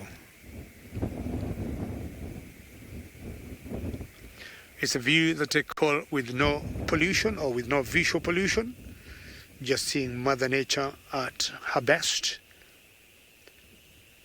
And if you take a balloon and you fly over the Mara, that's how it looks like from up there. So the one tree here, the one tree there, the one bush there. So ideally that makes something like what you call spots. And those spots in the local people is what they call the Mara. And of course Maasai are the people who live here. Well, one of our lionesses here seems to be having a snooze, and either they might have seen something earlier and maybe they want the darkness to come and lay a strategy and maybe go and hunt. Who knows? Typical of lions to go flat, typical of them to sleep. And there they are, enjoying their nap. Hello there, beautiful girl. And remember, this is a very interactive safari. When you talk to us, you give us lots of joy in terms of questions or comments.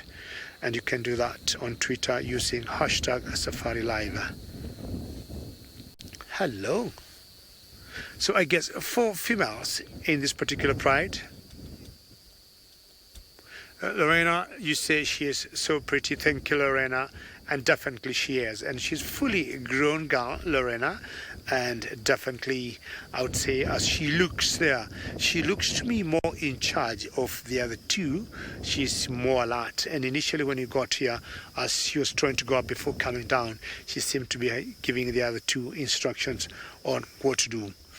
I bet should there be a reason or a time for them to go hunting, she might be the one pulling the shots and giving directions to the other 2. There are about 7 other youngsters in this particular pride, and other females which are also young, which are not here with them. In the morning I saw 11, and these 3 were not there. So it's the 11 plus these 3, that would make 14. And I'm imagining there are 2 others that are somewhere, and chances are the 2 that are not here, the 2 that I did not see in the morning, could be young males. Particular age, 2.5 years going to 3 is always right age for the lions to leave the pride, and either they're preparing to do that, because if they don't, then the dominant males around this area, and I'm talking about the Kichwa males, will come and show them the door. Of course, the dominant or the coalition of the males around here don't want the young boys, mating with their mothers or mating with their first cousins. And of course, that definitely helps avoid inbreeding. Sleepy kitty cats. Typical lions. The belly don't look very bad. They don't look full. And I'm imagining with the possibility or with an availability of a meal, they will definitely go for a hunt. The bellies don't look very swollen. The 11 I saw this morning, their bellies were massive. They looked huge, and they must have had come from a kill. Oh, there we go. Oh, a 4th one has shown up. Oh, they're going for greetings. Where did you come from? Hello. How are you? That's fantastic, Cam says, and that's what you call meet and greet. And the chances are we might have all the 4 girls here of the Ololo Pride. Ooh. Very social lions. I'm sure you know of all the cats we got in the world. Lions are the most social, and having different litters with all the other youngsters that are not here, I'm sure they are making also very important decisions by so doing. I'm sure you can hear them trying to sniff the other one there. They've been known to have synchronized mating, sometimes synchronized allomating, also allonursing. Yeah, these are the 4 girls of the Ololo Pride for anybody who is joining us. So we've got 4 here, we got 12 somewhere. So the 12 could be the 11 I saw. I might have missed 1, but then these are the 4 of the fully grown lionesses of the Ololo Pride. Hello, beautiful girl. You just look amazing. Earlier we were talking about the teeth of the buffaloes, which looks pretty white, and we commented on buffalo, on herbivores' teeth in general looking white because of what they eat. And I said cats and more so lions and leopards, as they age, their teeth get a bit yellowy. As you can see, those canines there, they are quite yellowy, and that's because of age, and also looking on what they feed on. Maybe so much meat, not cleaning their teeth very well, and definitely I said the herbivores, by eating lots of grass or some of the twigs they eat, they may have some small little bristles which could, in default as they eat the green stuff, maybe clean their teeth. But I would imagine also the green matter is not as dangerous in terms of making their teeth not look very clean, unlike the meat these cats will eat. Notice she doesn't have a pink nose. Anything 3, 4, 5 years, these cats will have pink noses. I would guess he is definitely over 5 or 6 years upwards. When they're young, 2, 3, 4 years, the noses look a bit pink in color. And locally here we call lions Simba. And if it's one is Simba, and if there are many, they still remain Simba. And so good just to see lionesses on a Christmas Eve, and I'm sure by Christmas should be able to arrive in style tomorrow. Not sure why that one is hiding behind there, but she's taken a much higher view than the other 3, and most likely he might be able to spot something that the others may not see, and of course let them know and maybe make a plan to organize for some dinner. Alrighty, you go back to South Africa to Steve Ovo and see how he is performing. Thanks, Gigi. Well, we are driving very, very slowly And we're having a little bit of a look. Oh, there's a track. I wonder who that was. Looking for some tracks on the ground. And this is a very nice looking track, Darby. I'm just going to reposition for you slightly here. I'm sorry I'm not showing you all of these tracks in my book, because my book has gone missing. I'm going to jump out and show it to you. I think you got it. Okay, here we go. Let me not get in the light. It's all about light. Jocelyn and everyone else who's new to tracking. Here we've got, you can see there's a big pad over here, and there's 1, 2, 3, 4 toes, and the pad, and this is not that big. Always good to put some form of measurement. That's 10 centimeters in size, and this is the front foot of a female leopard. Here is the back foot. You can see it's much more delicate. There's the toes, 1, 2, 3, 4, and there is the back pad there. Now the animal is coming this direction, heading that way back towards the drainage line. So this is a leopard, and we spoke earlier about if a lion or leopard is walking slowly, they'll step on top of each other like that. This one is the front foot and the back foot. So just like with the elephant, you can draw a line here and a line there, and you can see this animal is walking just a little bit faster than a walk. So I said a walk twice, and that doesn't make sense. It was walking at a fast walk, but not very fast.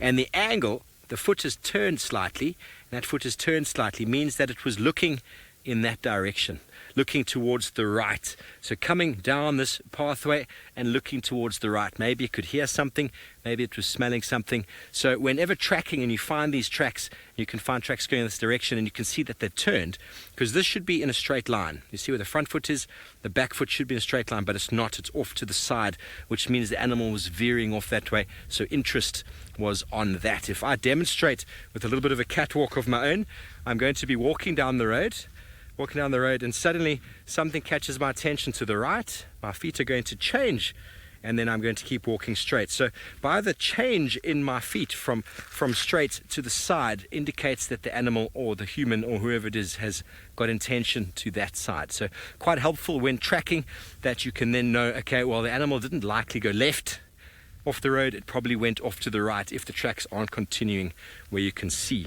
But they're not that fresh, they're probably from yesterday, but we're going to continue on down this way towards Twin Dams, where there is some water, and then from there we'll pick up and come back along the Umawati and see if maybe these tracks have crossed that side over towards Mamba, where we'll be going after this. And if they are female leopard tracks, which they are, they could very likely be the leopardess Thandi, and she loves going up Mamba in that direction, so who knows, we might be lucky. But this time of day, unlike David's lions up in the Mara who are active because it's a little cooler up there, not many cats are active right now because of the temperature. So the chances of them moving right now are unlikely unless something jumps up in front of them causing them to hunt, or maybe they're so thirsty they'll go and drink. But most likely they're going to be lying down somewhere in the shade until it cools down adequately enough for them to get up and get mobile.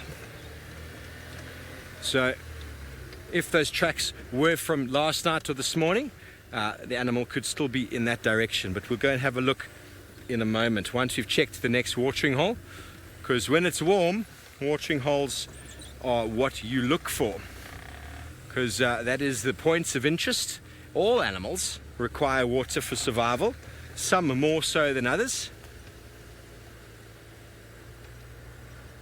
Everybody's thinking of Thandi. Well, you know, what kind of a Christmas would it be without the Thandi, the queen of Juma? And well, I haven't seen her. I went out last night with intentions of finding the Duke. We put it out into the universe, the Twitterverse, and well, the Duke of Juma materialized on screen just when we wanted him to. So I'm hoping to find Thandi this afternoon. With Kalamba would be magnificent. Who knows? It's nice just to be out and about. It is definitely cooled down a little bit from before, but it is still sweltering from the perspective of a leopard.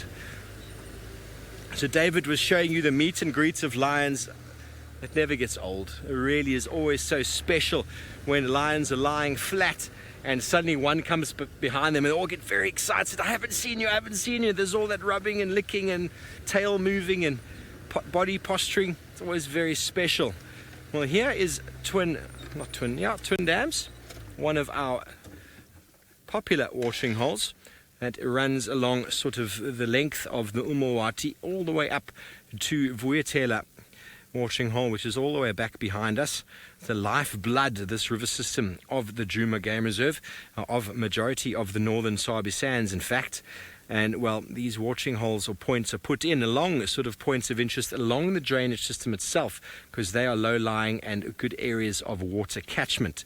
So that is the objective, to catch the water, to provide water for the animals. And often we find animals here, but today it is very quiet. There's not that much water in the dam itself. A lovely area for elephants. Hello Jasmine, you want to know how I tell how old a track is? Well, essentially there are many ways. Good afternoon. There's a family driving past. They all want to be on camera. We can't do that because they haven't signed the forms, but they're waving, very excited. They all want to try and get on board. Jasmine, there are many ways to tell tracks. So if an animal has been moving, first of all, if you identify the species is important. I'm going to talk about this while I drive. Species is very important because certain animals are nocturnal, which means they move around by night, and certain animals are diurnal, which means they move around in the day. So if you find a nocturnal animal's track, for example a leopard, then have a very close look at it, and don't just look at the one track. Walk the trail, see how many of them you can find, and then find if there's any activity on top of that. For example, hippos are nocturnal and they go back to the watching hole sort of in the early morning. There are also a lot of nocturnal birds out here, and if you find a nocturnal bird, there's a lion track there. That's probably the male that had a bit of fun with Sydney this morning. If you find a nocturnal bird, I don't know if you're going to get it, Davy. It's just in the sand here. It's not very clear. There we go. There's a lion track. Nice big male lion track. So when it's in sand like this, Jasmine, let me jump out. When it's in sand like this, it's quite tricky because sand doesn't move too much. This is a big male lion. Look at the size. Look at the size of that. Here's the back pad. Here are the toes, 1, 2, 3, 4. That is the back foot. This is the front foot. Look at the size of that. I come around this side. It is almost as big as all of my fingers. That is enormous. There's a giant male lion. Big pads there, toes, front foot. He's also walking. See there and there. He's walking at a nice walk, not very fast. But for example, if I came along and I found a nocturnal bird's track on top of the lion's track, then you know it was late last night, because nocturnal birds are active in the late hours and maybe the early dawn. But if you find hippopotamus tracks on top of this, then it's quite possible that the hippo also was going back to the watching hole in the early morning, so it was quite late. But if you don't find any of those on top, you find them on top of the hippo tracks, on top of the other animals' tracks, then it's probably a lot fresher. So you can kind of at least work within sort of the time frame of 12-hour periods, but then it gets very tricky. If it was very windy last night or today, then the track actually changes shape, because the sand itself will blow in and will change its shape. It won't be very crisp, and it takes a lot of practice. It takes a lot of practice. It's something that everybody who wants to track should do. Go outside a very sandy area and take your footprint and stand on the ground and then record the time, and then come back every hour for a 24-hour period and see how it changes. But every hour come back and put down a fresh track and see how that track deteriorates or changes according to what you originally put down. So it takes a bit of practice, and well, if you know you've been somewhere before, so for example, if I know I drove this road last night and those lion tracks are on top of my vehicle tracks, and I know for a fact that lion came through after my time, so after 7:30 last night. But if they're on top of the vehicle tracks from this morning, then you know that it happened at some stage this morning after whoever traveled along that road. So it takes a lot of practice, a lot of getting used to what movements are going around, listening to the radio, who's about, who went where, and obviously with the insight of other animals moving around as well. It takes a little bit of getting used to. But we will spend some time in the coming weeks trying to really delve into the idiosyncrasies of aging tracks. We do bushwalks quite regularly with Herbie, who's an expert tracker, and while he just sees these things, oh, there they are, and we have to look quite close. Okay, so those tracks head straight up on towards Drakensberg, Mamba, where Sydney had a male lion materialize on his very awesome honey badger sighting this morning. But lions are with David Gitu, and we will see what we can find. We'll see in a short bit.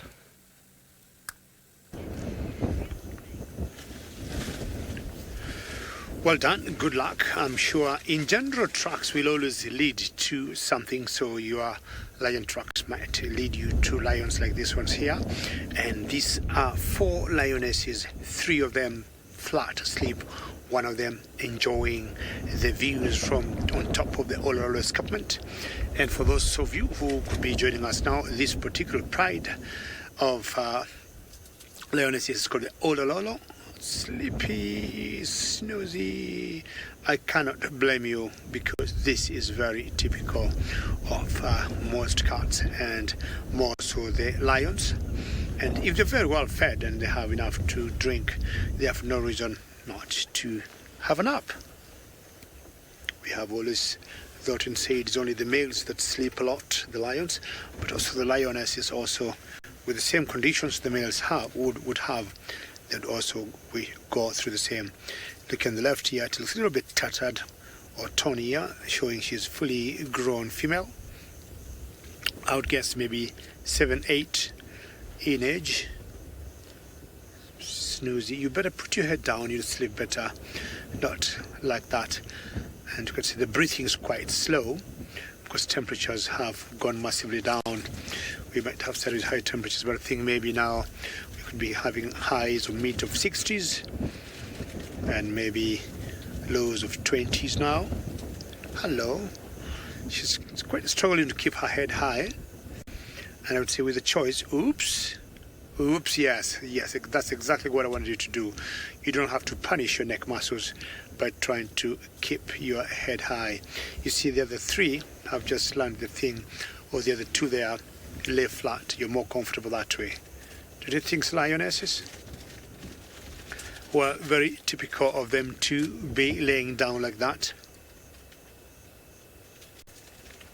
So you said they got such fluffy ears, and it's true, and that fluffy ears sometimes I would guess would help them to keep the cold away, and that reminds me of the bat-eared foxes, which have very fluffy ears too, and lots of fur that you see there. Looking at that fur reminds me of the males, which would have maybe similar fur, and also are more on the neck and the head in terms of their mane. Look at that paw there, and I'm sure those are the kind of tracks that Steve Ovo is following, which might maybe pay if they would lead him to some lions. Well, flat lions in general will be flat lions. Sometimes it takes a couple of minutes for them to do some action. They might remain like that for a long time. There's some little bush behind them I want to show you, and of course that one broken in front of that particular lioness. And the bushes there, we call those bushes camphor bush. Thank you, Archie. Camphor bush. And a long time ago in my village, and I still think maybe occasionally even today, if ladies would walk for long distances, and even men, and you're walking in the sun, in the African sun sometimes it's too hot and you start sweating, what people do, they would pick those small leaves there, the very top ones, which are rather very soft and a little bit fluffy, just like the lion, the fur on the ears of the lionesses, and they would put them in their armpits, and apparently they worked as wonderful deodorants. So should you walk even for like 10-15 kilometers, which for us is nothing to do, and you get those leaves and you just hold them on. Yeah, that's very interesting. You hold them, under your armpit. You'd walk, and however much you'd sweat, you'd still come out smelling wonderfully good, and they would act as some beautiful deodorants. Well, I want to believe this thing be used. Sorry, and they would smell something. Let me see what they would smell like. For those of you who have used Nivea, they would be smelling like a Nivea product. I'm sure most of you know Nivea is something like Nivea, but not as strong as Nivea. And just some very nice aroma, smell that you'd get, especially after you remove those leaves, from the armpits. Time to say hello again. Not sure whether they're all sisters or first cousins, but you can tell they're all fully grown girls. And that's very typical when they say hello. Whenever you give handshakes, they might give headshakes. That's very social grooming, and like, yes, we are one, and nice, good yawn there. Sometimes when one yawns, the other one will yawn, or when one yawns, she might yawn again before long. And they definitely are looking at something under there. These two, and this particular one, is like, what? It's time to enjoy my nap. Let me know what you guys plan. Once you know what you want, I'll definitely be a team player. But in the meantime, I want to enjoy my nap. Are you going to wake her up? I don't think that's right. You should let her enjoy her nap. And you can also enjoy yours too. Boom, and there she goes. So the four of them, this particular one is still looking and enjoying the views. She struggled earlier trying to keep her head high, and she did very well, but at one point she could not. She had to put her head down. Well, I'm just hoping that the tracking of Steve is going to lead him to some cuts like this one at one point. Look at those hind legs on that lioness. And very good luck, Steve Ovo. Thanks, Gigi. Well, your lions are probably going to get up soon when they start yawning like that. I was going to follow on from the last little segment that I had. I was asked the question about how can you tell age of tracks. And to make it a bit clearer for you, we've got a few over here. We'll be able to age and maybe identify as well. So let me pop off quickly. And very easy to actually see a couple of the tracks that are here. I'm going to first of all go and take a little seat right over here, so I'm out of the way. And here we've got, just like before, here you can see the round one. There's the toes over there going this way, and here is the back foot going that way. Now the reason they're so far apart is because it came down this little hill, so you can't really judge speed of a track when an elephant's going down a hill. But that's not what I wanted to talk about. I wanted to show you how old this elephant track might be. Now first of all, here we've got this railway line running through the middle. Can you see that? That is a millipede, and millipedes are normally active either at night or in the early morning when it's cool and there's a bit of dew around. So that is on top of the elephant tracks. Can you see that? So we can pretty much be almost certain that the millipede came after the elephant, and the elephants were probably yesterday, because last night what also happened, can you see this track over here, Davy? There. That is the track of a scrub hare. Let me just move this little seed out of the way. And scrub hares run around like they've got little socks on their feet, and they always leave a track behind that is an L or a 7. 1, 2, and 3. They seemingly don't have a fourth foot, but there's the fourth foot, because as they run, they put 1 foot down, jump, and then land. 1 foot down, jump, and then land. So you always get this little 7 or upside down L. Scrub hares are nocturnal, active at night or early in the morning. So the scrub hare is on top. Now we can go and have a look. See, so we've got the elephant, which came first, the millipede, which came second, and then the scrub hare was actually before the millipede, because it just cuts off the side of the scrub hare track there. So by looking at that, we can easily see age. And when I'm talking about edges and cleanness of the track, you can look inside the elephant track here. All these little ridges here are very well blown down. They've lost their sharpness. So a very fresh elephant track will be shiny from the weight, and will also have very sharp edges. But it is at least since yesterday that these elephants came through. So I can't tell you the exact time, but some very, very professional trackers out there will be able to give you within hours. And not really easy to say within minutes. Herbie likes to talk about something when it's steaming hot, and that's when you're hot on the trails of a leopard. And that's generally because you can probably smell it. Anyway, I hope that sheds some light a little bit. So bearing in mind, we get nocturnal birds that walk around as well. We also get diurnal birds, meaning birds that walk around during the daytime. So doves, starlings, those are kind of tracks that you might find on top of tracks as well, and can indicate the time as well to when something was there. Always try and have a look around. Don't just find one track and go, this is how it is.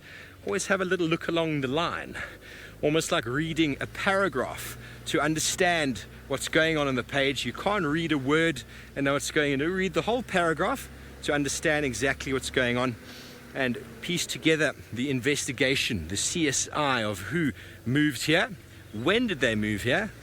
And the marvelous thing about tracking is that the art of tracking enables you to observe animals that you don't see. So you know that there was an elephant here, a whole herd of them in fact. See all the tracks in the road on top of the pathway, and now I know I drove this drainage line yesterday. So all these elephants are in the road on top of our vehicle tracks, and from the actual angle they're all going that way. So, thanks Joe. Tracking is a marvelous actually development in the human consciousness, or in the human brain development. They reckon that the art of tracking is what developed the scientific mind. It enabled us to step out of a box and to start thinking like another animal, which is how you put together hypotheses. You have a sort of a null hypothesis to prove something and to disprove something. You follow a trail and you either find the animal or you lose it.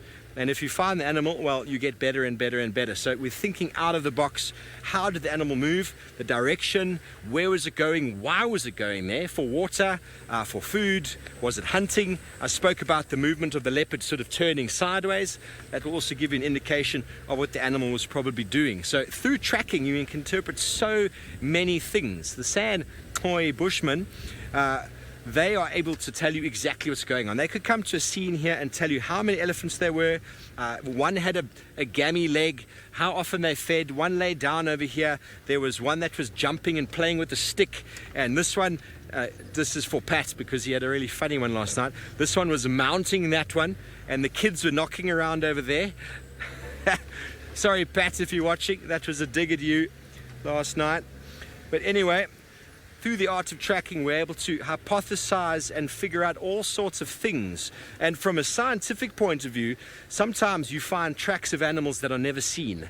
So either you can use a camera trap as a passive means of identification or species counts, or you can use tracking to know there's definitely a leopard in this area. You might not see it, but through the tracks, you're 100% certain.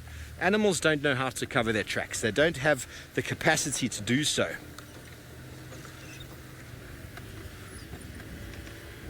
Very good. We're going to continue up this road, see if we can find any tracks of that leopard that we saw earlier. As the wind is slowly picking up, the light is slowly fading here, but in the Maasai Mara, David is hoping to show you a marvelous sunset.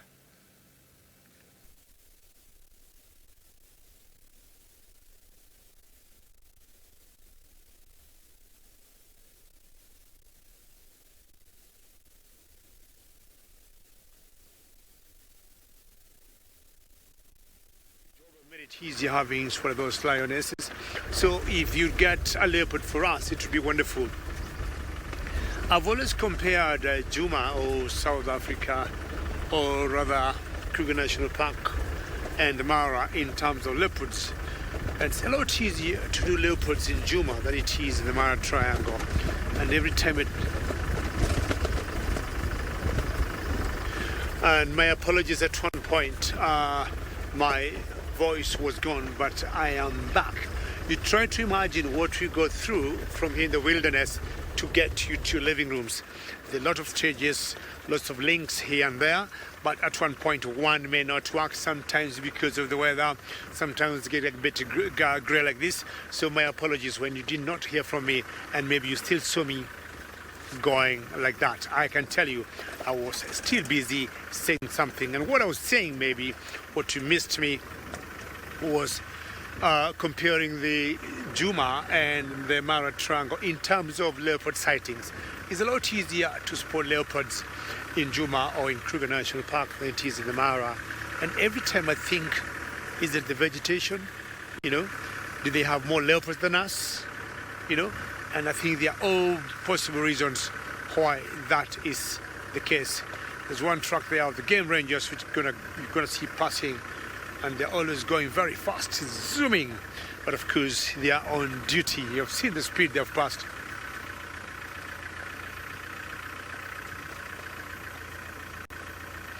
Safari Mother, I'm sure you're asking of any news on the pregnant lioness of the Sausage Tree Pride. I guess no news.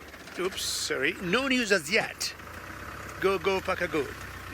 No news as yet. No news as yet because I've not been able to access that area, Safari Mother. It has been raining, not cats and dogs, but buffaloes and elephants the last, I would say, 2 weeks. And I was doing an estimate this morning, and with my operations manager by the name of Steph, we thought in the last 96 hours we have had about 300 millimeters of rainfall.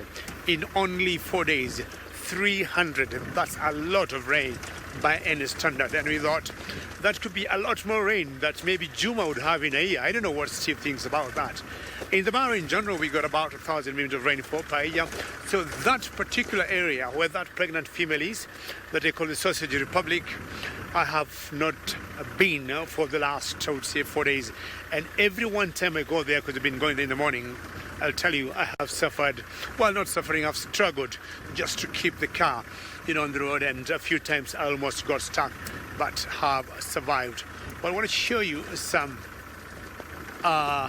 buffaloes here, but as soon as, Safari Mother, we get any news of that lioness, we'll let you know what has happened. But as it is now, we have no idea.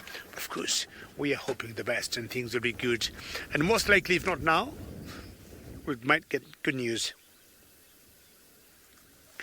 And James, yeah, good question there. And you're asking if lions, do you ever, sleep curled up like house cat? Yes, they do. They do. And when it gets very cold, you'll see them like almost making a little circle, or how you see house cats at home. That's exactly what they will do because it gets cold for them. And like maybe the house cats that will get the warmth of our couches, of being inside our rooms, the lions are out here in the cold or in the wilderness.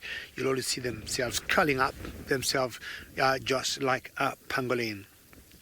Buffaloes, how are you doing? I want to give you the bad news, buffaloes, that the older females are about half a kilometer from here, and they're watching you because these buffaloes are much lower than where we were with the older females.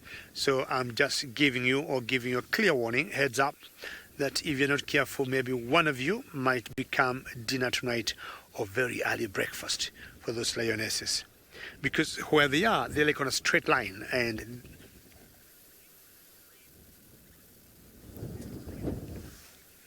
Patricia, you'd like to know where the lions will source the water on that hill, and there's no water there. That area is too high to hold any water.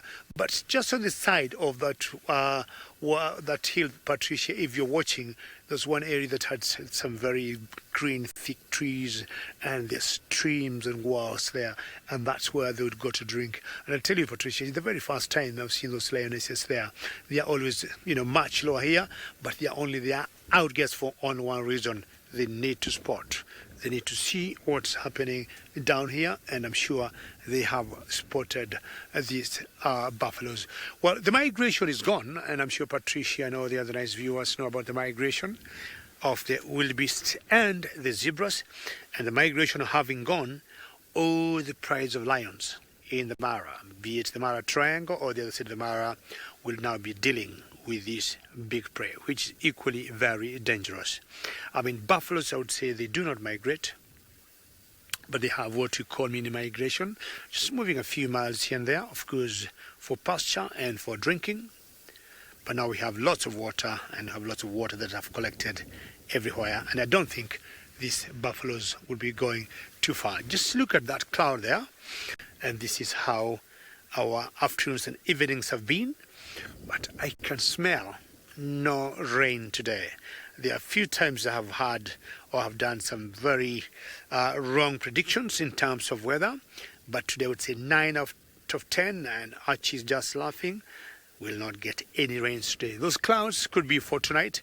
That's when we hope to get any rains, but not this afternoon.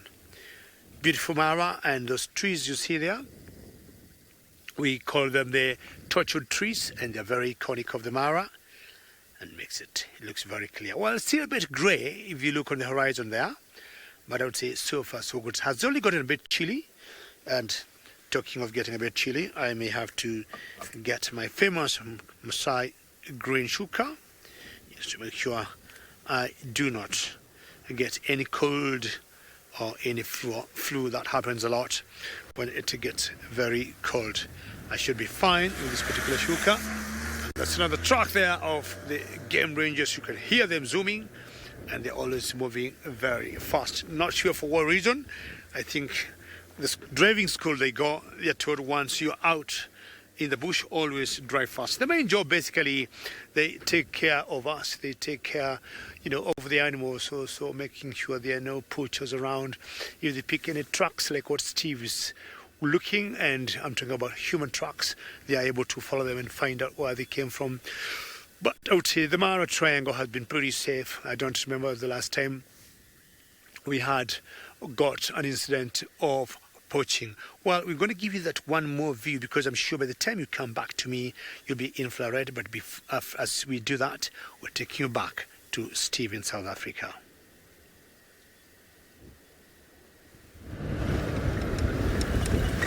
Welcome back. Well, we might have found some lions as well.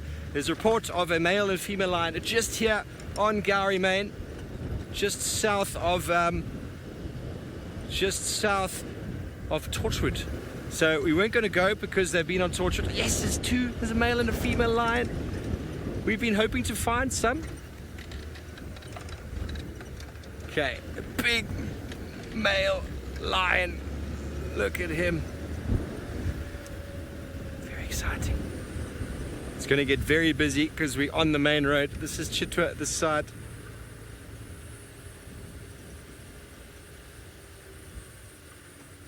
There we go. Just going to pull up here next to them. Good afternoon. How's that, Davy? Oh, yeah. Look at that. Beautiful big male lion. He's got a female on the other side of him, just hiding just off the side of the road. I'm wondering if this is one of the Evoker boys. I haven't seen them in quite a few months. Davy, you've seen the Evoker boys recently, hey? Not? Maybe I should move up a bit to the right there, sir. Just going to reposition.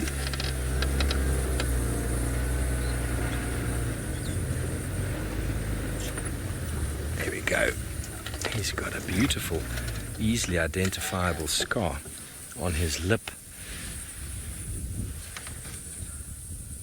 The thing is with male lions is that they're constantly changing their facial appearance because of the competition between them, the fighting that goes on, not just for the ladies but at mealtime. They are very battle scarred, and generally the scratches on the face are constantly changing their appearance. And a female is looking at something. Who is she?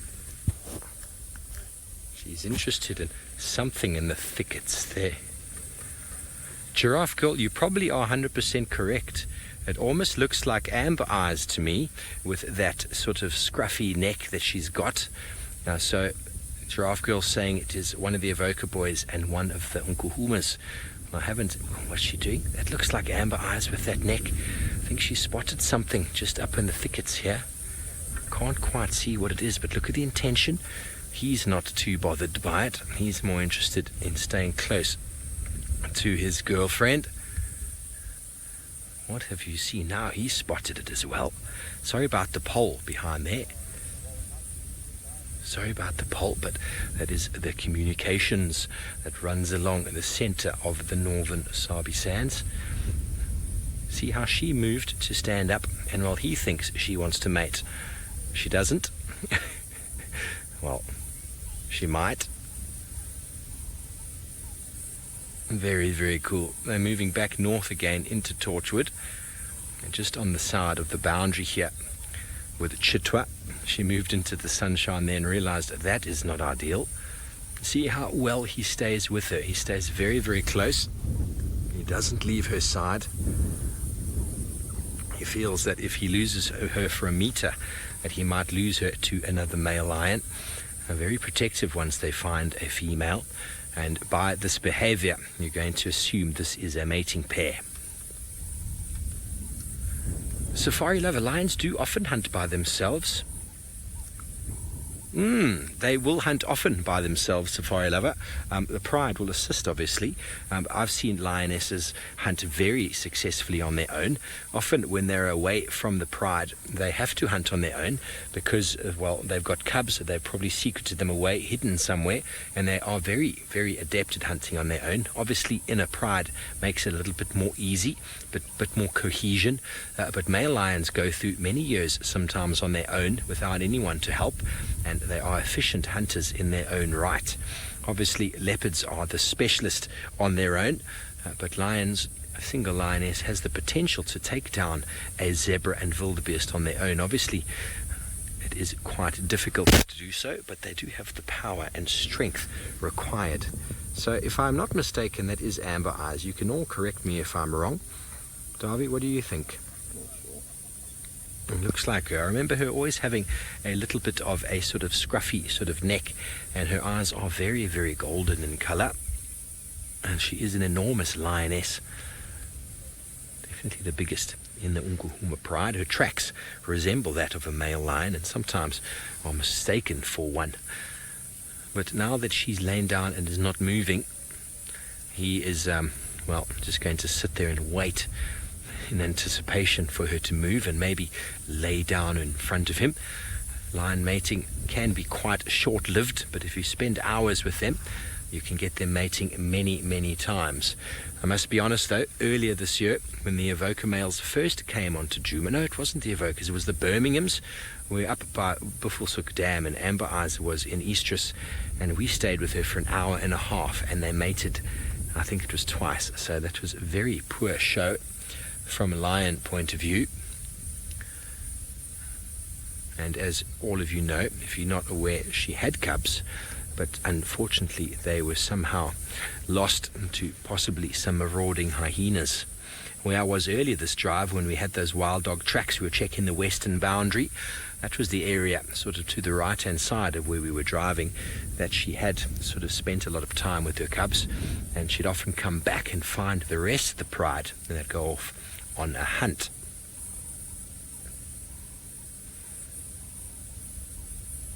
I haven't seen the Nkuhumas since September, so this is a very nice to be back in touch with the lions, not just on the TV screens, and you're all enjoying the lion-filled day. It has indeed been a cat-filled day from Sydney this morning, and lions this afternoon, David in the Maasai Mara, and us with these two lions that are, well, quite happy, I suppose, that it has cooled down a little bit. Still not cool enough for them to get up and go doing too much. I think she maybe spotted something of interest and then thought better of it. The energy required to go hunting now is quite a lot, but there is a small breeze blowing. You can see by the plant just off to the left here, there's a very nice wind that has picked up, and it often actually heralds the movement or the beginning of a hunt for lions, and the wind is coming from the direction that they are looking in. Every now and again you see her turn her head, thinking, what can I smell? And a time for a bit of a pedicure, time to clean those protractile nails so that you can efficiently grab and claw an animal. But anyway, it is still a light down here in South Africa. It is cooling down, but David in the Mara no doubt has got his shuka on. We know for a fact he's got IR on. In different colors, and we are in what we call infrared. That's why I look a bit different. And above all, I've also put not infrared on myself, but a different coat on, or another layer on top of myself, because the temperatures have gone like that all of a sudden, which is better than just having, the rains, and nothing against the rain. I love rain myself. But yeah, we are able to do a bit of drive and in more better atmosphere. The last few days we have struggled even to point out the big game like elephants because the rains were just too heavy. Kita, what does she ask whether we get? She must ask whether we get something here.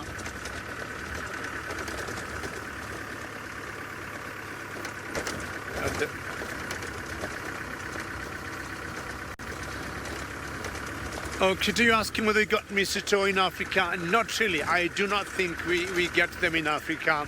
Sorry, not that I know of. We do not get them here. You see another car coming on the other side. Lights on because of the darkness. So guys now have to see better where they're coming from and where they're going. One big advantage of infrared, we'll always be able to see game or animals without shining any artificial light. Artificial light I'm talking about, like the spotlights you see in front of the car there, and this is also what we use. So what I do, or what you do, we'll always use this to keep looking on the left, the side, right to the side, or the left. And the moment we spot something, we'll always switch everything off, and once we switch everything off, we then just punch in there with the camera with the infrared. But the only big difference or the downside of that, or the animals or everything appears in black and white. I'm sure shortly before you came to me from Steve in South Africa, you noticed most likely he was still in daylight, and you'd wonder, what are we talking about? You're both in the same continent. Why is one of you in daylight and the other one in infrared? Simply because South Africa is on the Central Africa time zone, and Kenya is on the East Africa time zone. So we are on two different time zones, and in Kenya we are 1 hour ahead of South Africa. So it's about 7 o'clock here, or 7:50, something like that. Not sure exactly what time it is. And things about here 11 minutes past 7 is 6:11 back in South Africa. So chances are he'll still be in color, or what you call natural light. So now we'll tend to hear lots of crickets, lots of frogs calling, and oops, I don't know if you heard that call there. That was a spawing, a water spawing. So some of these birds will come on the road because it's much drier. But the most common ones are like water thickness and some nightjars. Nightjars will come,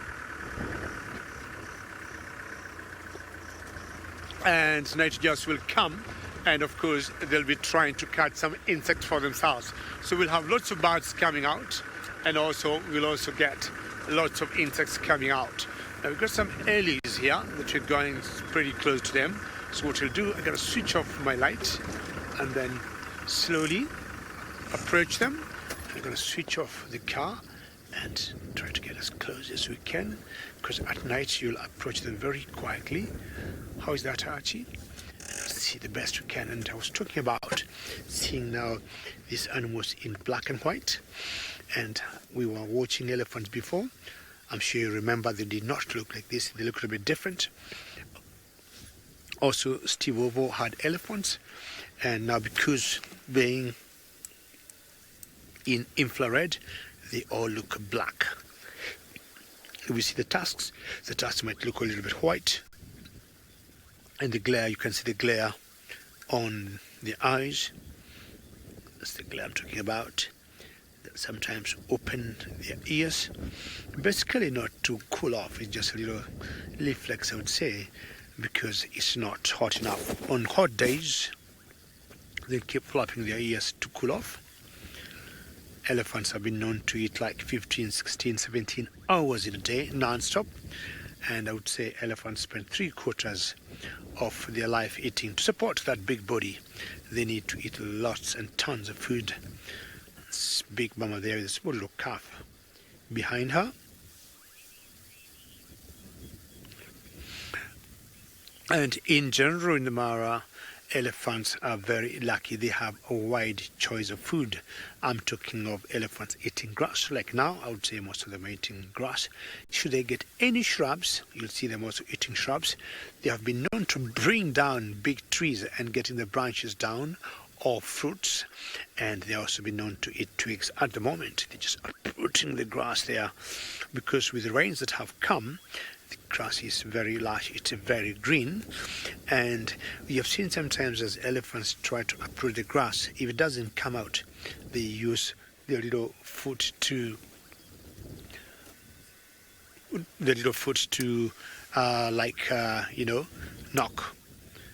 knock the grass to uproot it. But as it is now, they just bring it up. Lisa, how are you? And you're saying that elephants are your favorite animals. Apparently then we have a commonality there, Lisa, because elephants are my favorite animals too.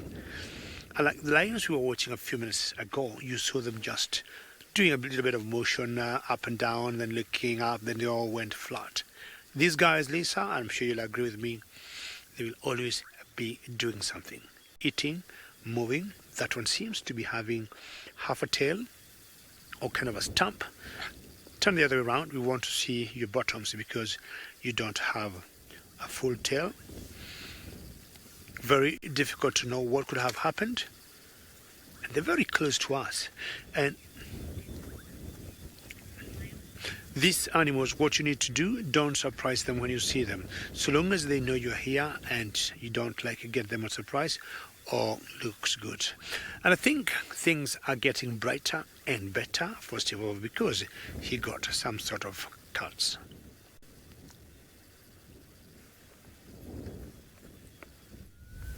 Yes, thanks, David. We're in that golden hour now when the light is just fantastic. The male hasn't moved an inch since you were last with us. You can see his belly is very empty. His mind is all set on the lady at the moment. And I don't know how long this pair has been together. And they don't generally move too far when they are a mating couple. But by her interest, by looking around, it very likely seems that she's getting towards the end of it. And, well, is getting quite hungry after the love affair.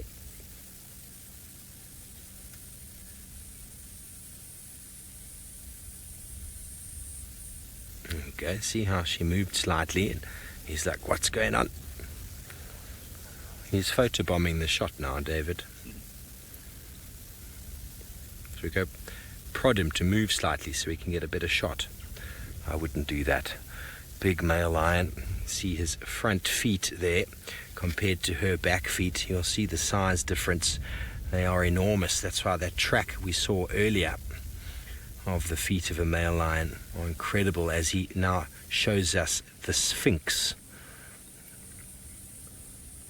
The size of those feet.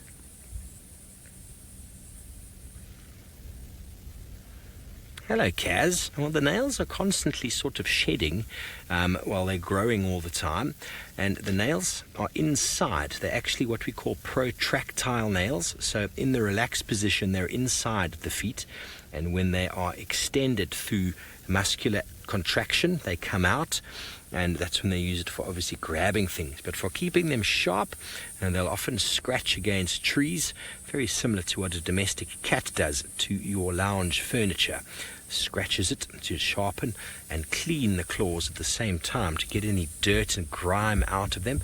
And every now and again you'll actually find them using their teeth as they bite at the claws and maybe pull them a little bit. They're constantly shedding bits of skin, and like we have to trim our nails by lions sort of scratching in the tree, the nails actually come off. The sort of outside sort of shell of the nail comes off. If you've ever seen domestic cat nails lying around your house after they've been scratching, that's what happens. They're constantly sort of regenerating themselves underneath and growing constantly. Beautiful gaze of the lioness. She's very pretty.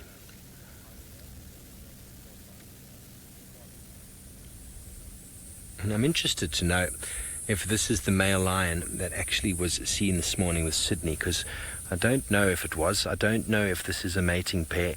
It's not far away. This male's not far away from where Sydney was interrupted with his honey badger by a lion. I didn't see. I don't know if this pair has been mating for some time. We've been with them for a good 20 minutes already, and there's been no action in that regard. He might be smelling something and might be interested. And if it is indeed Amber Eyes, she's never been the most sort of forthright female. She does eventually allow herself to let go, but she's always been a little bit grumpy about it, and in my experience.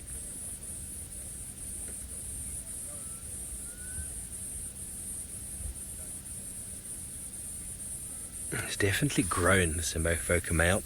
That mane has definitely thickened up. They were still relatively young boys when they arrived on the scene earlier this year.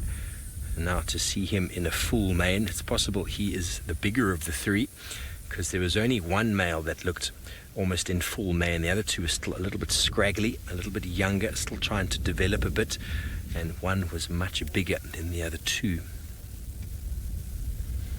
Well, you can see the size difference of the two. There is a good 100, sometimes 150 kilograms in the weight.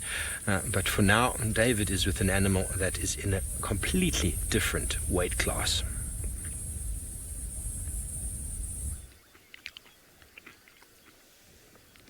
That's very true, Steve.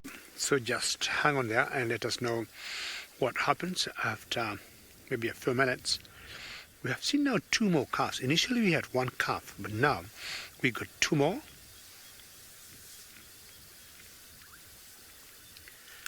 And this is the one big advantage I was talking about of having infrared. And if you listen carefully, you can hear them uprooting the grass.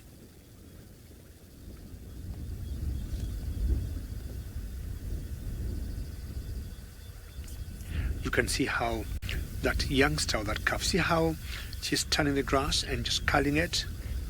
Very good. I was saying earlier, when it's dry and it's very difficult to bring the grass out of the ground, they'll always give it a small little kick, and maybe more so for the youngsters. But the big ones like this, they just pick it up, simply because the ground is pretty wet and soft, so the rooting of the grass is not tough.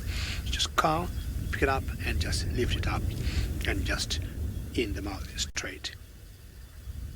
And I can hear them just uplift or lifting the cutting the grass and getting it out of the ground.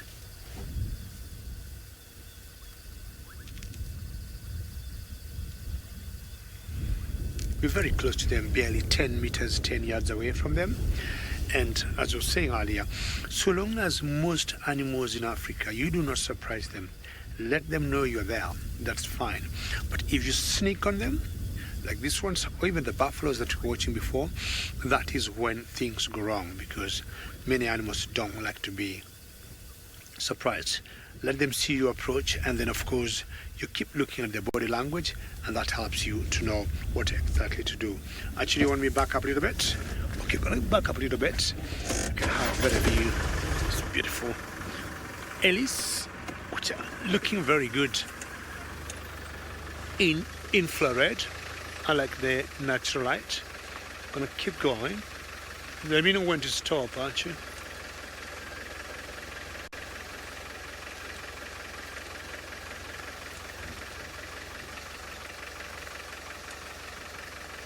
Keep coming. All right, then I'm gonna give a little angle to the left a little bit.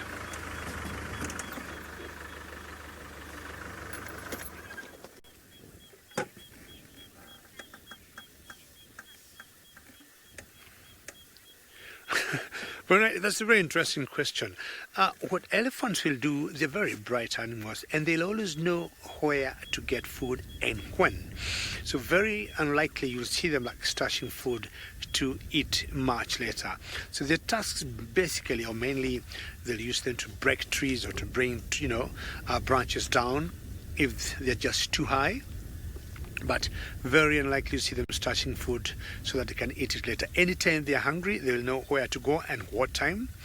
And I haven't seen them exactly stashing food. What I've seen some of the animals doing that are like cats, some lions, leopards the same. If they eat enough, for example, if a leopard is eating on the ground, you'll see it like stretching its scale up on a tree. If they're lions, they have eaten and they are full enough, you'll see them like, if, of course, they don't climb trees like leopards, you see them trying to dig the ground and scrape the ground and covering the keel with a bit of with a bit of soil, just to make sure that it doesn't go bad and they're going to eat it later. Well, it's time for me now to move. Very good for the elephants. I hope my light's gonna work, and see what could be ahead of the wild. Alrighty, I would be happy to see a scrub here today on the road. Is always a nice moment. Cristiano, you're asking if Alice would feed all night. I'll not be surprised. It's very cool at the moment, and they would take that advantage to keep feeding and feeding and feeding. Because during the day, when it gets pretty warm, they'll break and stop from eating because of the heat of the day, and you'll find them, like say, going under shades of trees just to cool off. So to say, at night, those elephants you've seen there, I'll not be surprised if they'll keep eating until tomorrow morning. Everything feels so cool, and of course, I would guess the grass they're eating is pretty soft. They'll maybe pause once in a while to have a little drink, but it's not surprising to see them eating. And any one time I've seen elephants at night, whether I'm doing a drive or not, driving in the game reserve from one point to the other, when I see elephants at night, I don't remember seeing elephants just standing there doing nothing. At night, in general, I would say 9 out of 10 times they are always feeding. Other animals may pause, like antelopes, talking of impalas. You see them going to the edge, of forest, resting. Child of the universe, very good question. But I'll tell you what, in East Africa, not in East Africa, let me say Kenya, because East Africa covers Uganda, Tanzania, and Kenya, and sometimes Rwanda and Burundi. In Tanzania, you get the marula trees there. So in Kenya, we do not have marula trees, so we do not have elephants getting the marula trees here. It's ideally from Tanzania going Mozambique, Botswana, all the way down to South Africa. Those are the areas, child of the universe, you'll get the Ellies getting the marula trees. Not anywhere in Kenya. But we have the equivalent of that. We have so many other trees where we have seen them trying to get fruits. Like we have the wild mango. We have seen elephants trying to bring down wild mango. We have seen them sometimes bringing down fig trees. So they still have lots of options in terms of getting fruits in the Mara. Just cold, so far so good. No sign of rain. Clouds building. I'm sure Em in the final control is happy to hear that, right, Em?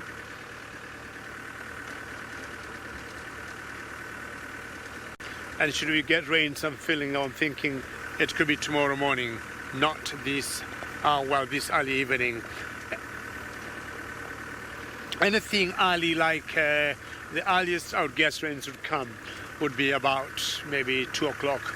The times we have been getting rains like maybe the whole night and sometimes up to the morning. When you're waking up in the morning and prepping to go to the game drive, we start with our covers and the windshield all the way up, waiting for about 1 hour, sometimes an hour and a half, for the rain to subside for us to start a proper game drive.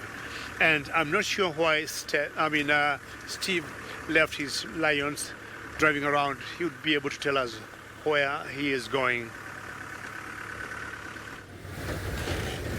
No, David, they were not boring. And the problem is, unfortunately, when you are right on Gowrie Main Junction with a lot of the other reserves here, well, it gets very busy from a traffic point of view. When we're in Juma, we've got over the sightings there. We've got Torchwood on the right, Juma on the right and the left. Well, so the north, Torchwood on the north, Juma on the north, Chitwa, and all the other lodges on the south. It's a thoroughfare, unfortunately, and there's no real control with the radio. There's 2 different radios, one for that side, one for this side. Everybody wants to get in there, and It's almost like David would know what's it like being at a crossing in the Mara. It can be a little bit chaotic, and so better we'll just leave them there and go see if we can find that leopard that we were trying to follow up on earlier. It is the time of day for the leopards to start getting up and active. Alex, that is a great question. Animals in the wild all depends on which animal. You want to know if they can survive extensive injuries. Well, hyena can, unbelievable what they can go through. There was a report of a hyena that was hit by a car in the Mara. I was chatting with the researchers up there. It was hit by a car, it was badly mangled, and the animal just came right. It just sort of fixed itself. Don't know how, but it just did. A lot of the other animals out here, unfortunately, if they do get injured and they do lead, there is a lot of blood loss or bleeding. Invariably they get picked off because, well, injury out here leads to weakness and also leads to the predators trying to find you. So it really all depends on the type of injury. A lot of the animals, for example, lion, leopard, have sort of got their own sort of sterilizing agent in their saliva. So certain injuries are certainly most healable. On their face, for example, certain wounds are able to sort of lick them and sort them out. But a leopard that gets a hyena biting it on the leg, breaking of the leg or something like that, or tendon, which makes it unable to climb a tree, well, that animal's not going to do very well. Lions, if they get injured, quite often can do quite well because of the support of the pride. But genuine injured leopard, if it's badly injured, it's not going to do very well. Hyenas somehow just manage to drag themselves through it all. And then all the other animals, broken legs, not very well. Not very well indeed. So extensive injuries, it really depends on the degree and the species. It really does. But it is incredible how hardy these animals are and how able they are to heal from certain wounds, and also how able they are to not get injured by doing certain things. I promise you, if you went at a flat sprint through the bushes there, just go flat sprint. If you didn't injure yourself, I'd be very, very surprised. These animals, they just bolt in every direction. They seem, hornbill was busy feeding in some elephant scat there. So even walking through the bushes here has the potential to cause injury, and these animals run through here. There are holes in the ground, there are divots, there are logs, there are thorns, there are drainage lines, there are predators. There's many things out there that can injure you, and well, I guarantee you, most of us will bleed or get injured through a little sprint through the bush. Brent obviously not. He'll glide straight through wherever he goes, and the trees and thorns will move out of the way. he's missed old Brent. Sorry, Emma. Okay, so we're back into Juma now, slowly moving along. As I said, it's cooled down quite a lot. There's the coolness of the afternoon with a nice breeze is often what encourages a predator to move. Well, I enjoy making you all laugh. You want to have a little look at why it's cooling down, Darby. You can see the sun has just gone behind a weather system in the distance. And well, with these very warm days, due to the fact that the earth is aligned differently, and our summer means that the sun is beating directly down on the earth, and that leads to a lot of evaporation. It also leads to a lot of friction, and it's what causes huge amounts of thunderstorms and rainfall in the summer months here. Excuse me, I just had a... Sorry, I mean, I even get injured sitting in the car, it seems. But let's carry on. I think, choked on a piece of macadamia nut that I ate about an hour ago. It's all right, Emma, I will survive. First, Miss says it's a first world problem. That's not very nice, Emma. Let's see what we can bumble along. I remember once finding Tingana sitting just here on the Termite mound. We'd been looking for him, and he was just sitting there back when he was injured. Sitting there, he gave us a bit of a call. It was a really, really nice sighting right next to the road. There's so many places now. I followed Hosanna hunting through here. I've had wild dogs come charging through this road. You start to get to a point, like That's why whenever Tristan talks to you all, he's been around in the area, not just Juma, but in the Sabi Sands for so long. Every tree he looks at has got a memory, supposedly, of some sighting that he had. So it gets to that point where you start referring to, remember that tree where Tingana had the nyala, you know, along this road, and people who've been around for a while will know those. Your landmarks like that start standing out. Remember where the buffalo was with the three Evoca males up on Hyena Road? Those are sort of things that start sticking out in the mind. And when you hear people like Taxon and Aubrey and Rexon on the radio, you know, that's how the communication goes. And when you're in an area for long enough, you remember that one pathway. You once had an animal that was deep in the bush, but you remember it. And that is how we navigate out here. Bearing in mind, folks, there's no road signs. No one telling you to go left and right. And it's the first thing you have to learn in a new property. And on a new property, there's nothing quite like your first leopard sighting in a tree, on a kill, with a cub perhaps. Anyway, as we watch these impala rams run across the road in front of us, let me send you back up to the darkness of the Maasai Mara. Well, at night so many things would happen, and also what I'm trying to do is to put my spotlight on top of trees, because once in a while we have spotted owls on top of these huge trees here, which will be something very interesting to see at night.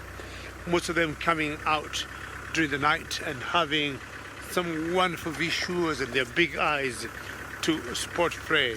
We have seen most of the owls, you know, hunting even small mammals, as not only do they're kind of raptors, I would say, or night raptors.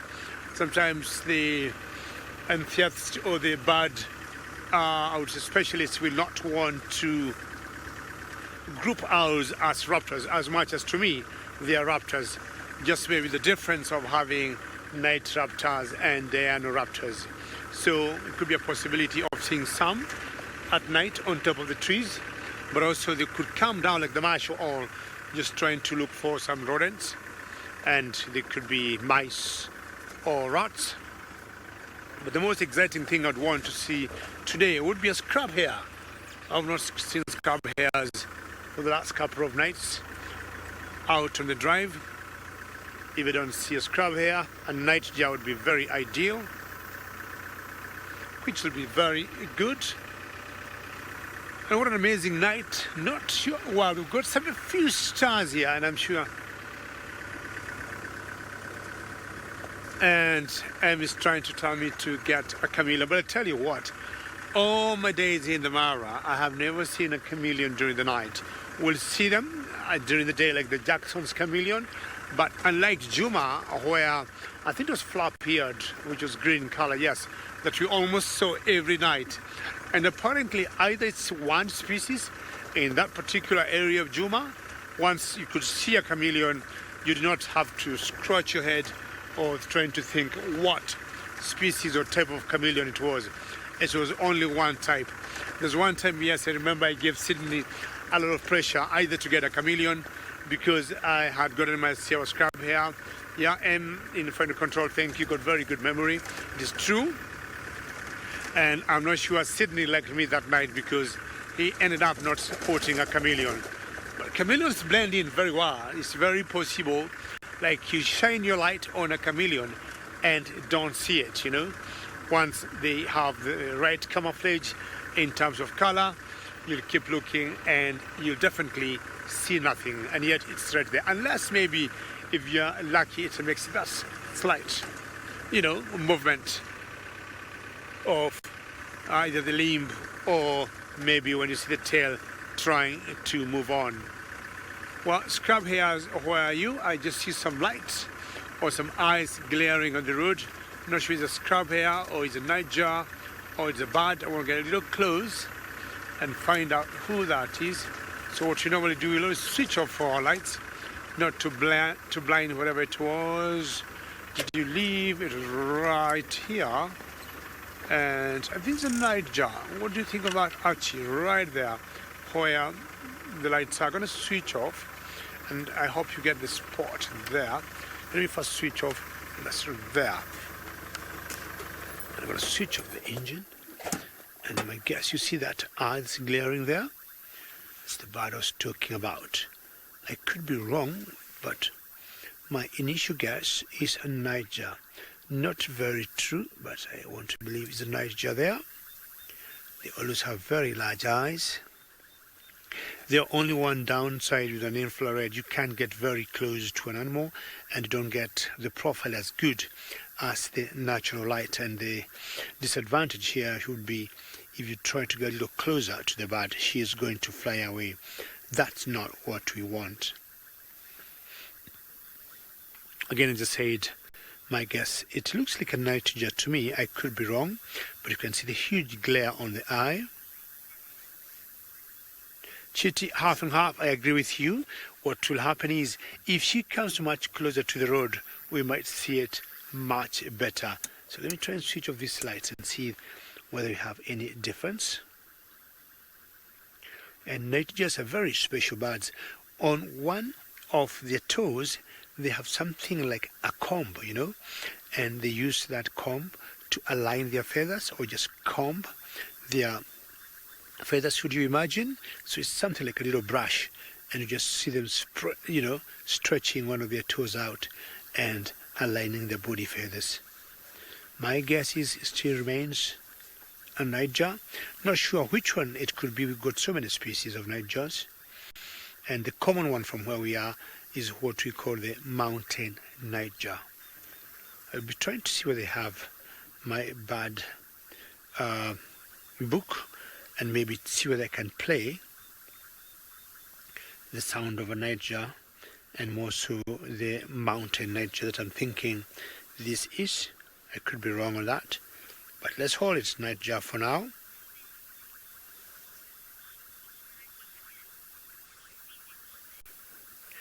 Pretty good question. You're saying you're not sure what nightiger it is. Neither am I sure what each one it is, but we got quite a number of nightigers. I just want to read you some of the nightigers we got here in Africa. We got one that we call the Betts nightiger. We got the black-shouldered nightiger. We got the Donaldson Smith nightiger. We got the dusky nightiger, Eurasian nightiger, which will always come here once in a while and go, and they come here around the month of October. We got the fiery-necked nightiger, freckled nightiger, long-tailed nightiger, mountain nightiger, which I'm thinking this could be. We have the Nubian nightiger, pennant-winged nightiger, plain, I don't know, all those are nightigers around here. Maybe about 10 different species. Let me now have one quick count of how many. I just say 1, 2, 3, 4, 5, 6, 7, 8, 9, 10, 11. Let's put about 12 plain nightiger, because we've got one that we call the Luenzori nightiger that is not found in this particular area. You'll get it in a country called Uganda, to the west of Kenya. Linda, good question. They're called nightigers because ideally it's very difficult to see this bat during the day. I'm trying to imagine that's what maybe a Latin called quite some long time ago, and during the day you'll see them perched on branches of trees and they blend in very well. It's only about 4 months ago when I saw a nightiger. They're always almost impossible to see. I'm trying to see whether I can get any sound on this one and see whether I can play it, Linda, and see whether I can hear any call on this particular nightiger.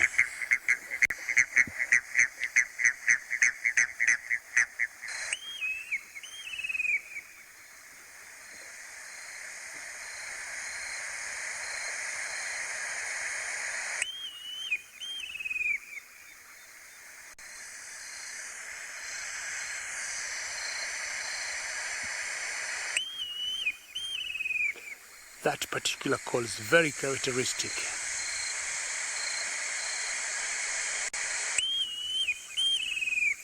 That one bit, it's very unique from all the other nightigers. One more time.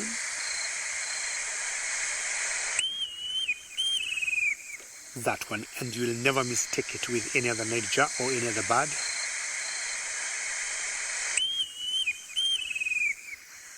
Very unique.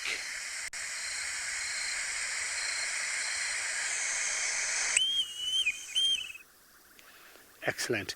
It reminds me of a black-bellied bustard that makes a particular pop sound like when you open a bottle of champagne. So for all the bustards, the black-bellied bustard is very unique. Even if you don't see it and you hear that, you'll always be able to know what what bustard that is. All right. Okay, I'm gonna move on. I'm gonna put my lights back, but in the meantime, we'll take you back to Stivovo, and they're gonna tell us the latest in Juma. Sounds like such a wonderful nightjar sighting. Really is very, very cool animals, those. I didn't get the identification, Emma, that he passed through. Was it a swamp nightjar, perhaps? Very common up there. You see, we get the fiery necked as well. Thank you. They are very tricky to identify, nightjars. You've got to look at the wing feathers. And my honest opinion is the call is the easiest way to go. You've got to really look closely to identify them. There's just very subtle differences between the males and of different sexes. And well, the females are generally easy to identify it as a female, but what species is quite tricky. But I've actually got a foot in my room of a nightjar that I found that got killed by something, and I took the foot, and I will bring it on drive some stage to show you the pectinate claw that the nightjars have got. They got this beautiful long extended toe on one of their feet with a comb in it, and that is designed for sorting out what we call their rectal bristles. And the nightjar has got this really big mouth. They fly around at night, and that's why they call it a nightjar, to open the mouth. So they fly around at night with a wide mouth like a jar and take in all the insects like a whale would plankton. They have these big sort of whiskers on the face. A mountain nightjar. I've never ever seen one of them. Very nice, David. Very, very nice. And they use that pectinate claw for straightening the whiskers, which are obviously ideal for helping them to navigate while feeding. Very, very cool birds. Specialists in the nighttime. And their flying is almost soundless, which is almost like that of an owl. Well, we got some reports that there were some angry elephants. There were some angry elephants around Vuyatela. Sorry, Monique. What did Monique say, Emma? She had a comment there. I didn't get all of that. Yes, Monique, I've got a bit of a...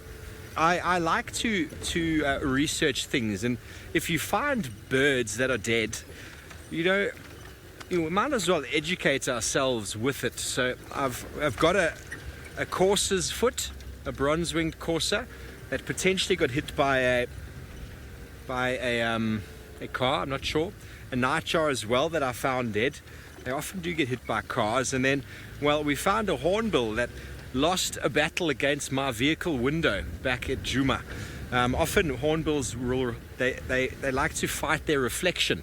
They see obviously their reflection and they think it's another hornbill, and this one seemingly broke its neck in trying to fight its reflection.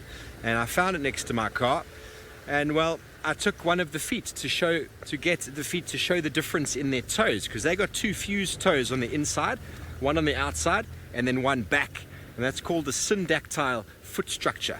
And you can't go out there and just catch hornbills and have a look at their feet. And also, we were talking about tracking earlier.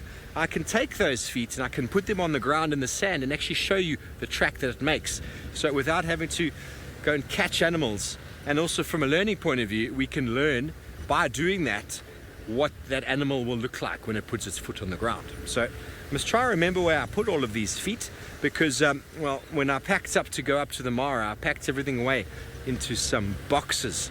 Well, Emma thinks I've got a bit of a foot fetish. Well, when it comes to tracks, I most certainly do. Well, there are no elephants at Vuyatela. They're definitely probably part of the family that we saw earlier on the drive. It was all the way on this side, but they don't seem to be there. If they have drunk, they probably would have gone back down this way. Darby, left or right? Darby thinks left.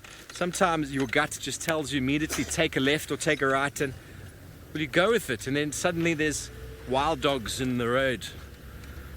There is a lot of skill to doing what we're doing, but there's also a lot of luck.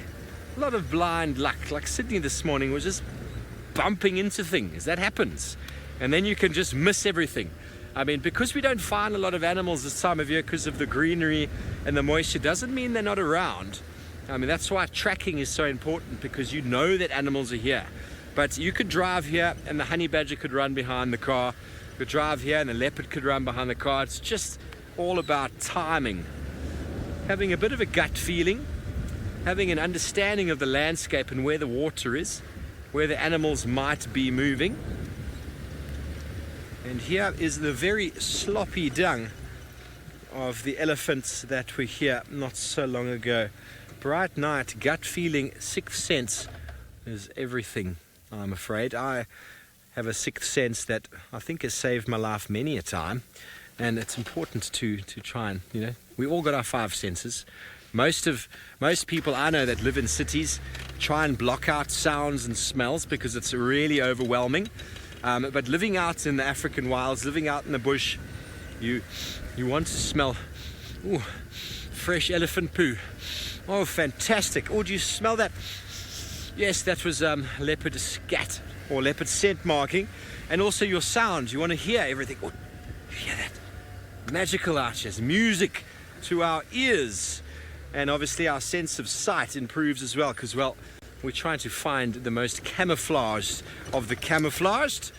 And in doing so, by sort of highlighting or increasing your senses, your sixth sense comes with it. And the more you trust it, the more you go with it, the more it speaks to you, I believe.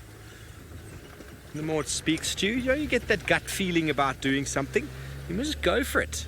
We get so confused in our mind with thoughts, and thoughts overwhelm us, but gut says, let's do it. Anyway, well, we showed you some tracks earlier. They followed the millipede, or they were before the millipede. They were on top of the elephant. I wonder if you can remember what animal that was.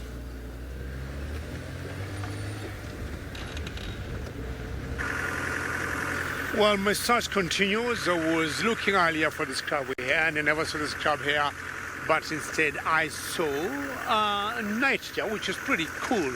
Now, talking of the sixth sense, there are times when we are out here in the bush and you see, you know, some animals, be they zebras or wildebeest, walking in a particular direction, and all of a sudden they stop and they make a U-turn, you know, sometimes quickly, sometimes slowly. And you wonder what is it they have seen or what has happened. And when you look, and you look very clearly, you do not see anything. Found out, you know, much later on, they might have sensed something. And not once we have seen lions, but in a position where we have always believed or thought they definitely would not have seen them. So sixth sense, I think, works out not only for human beings and also for animals. There's that point. So you're walking in a particular way, are you going to graze or going to look for water, and all of a sudden you're like, we don't want to keep going this way. And you don't turn to take a different path. You just take a turn to go right back where you came from, because chances are, if you take a turn and take a different route, then you're still going to a blind area. But if you walk towards where you came from, you're granted, unless something was following you, you are very safe. So it makes a lot of sense to talk of the sixth sense even with animals. Not sure about the predators, you know. I mean, they'll always be looking for something to feed on. So when they change the course direction, they must have seen we can't reach that prey, or that prey is just too dangerous for us. Let us not even bother going for it. Well, a scrub here would be something nice for me. A hyena would be something even better. But it would be best to see lions walking on this road, which I saw in the morning. I saw 11 lions walking right at this particular spot that we call the Olololos.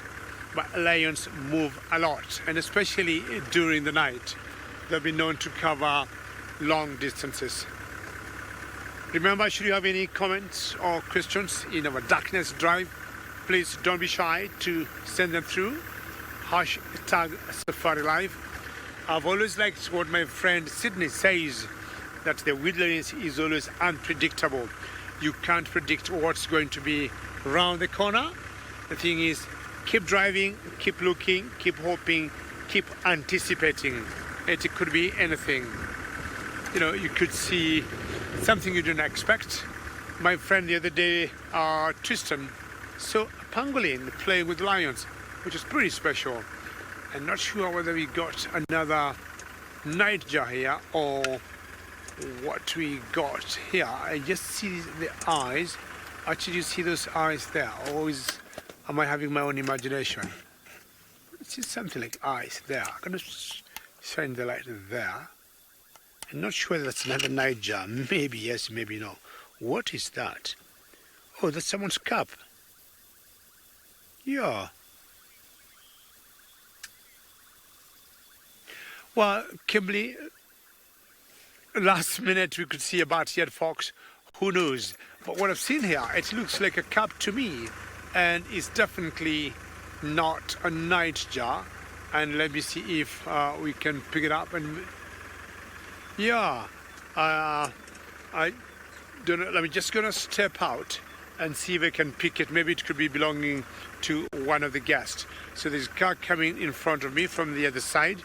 So just let it pass, and then I have to just make sure it is very safe. But just to be sure that all goes well, I'll send you back to Steve, because I want to step out and pick that cup and find out if it belongs to a guest near the camp we stay in called Angama Lodge.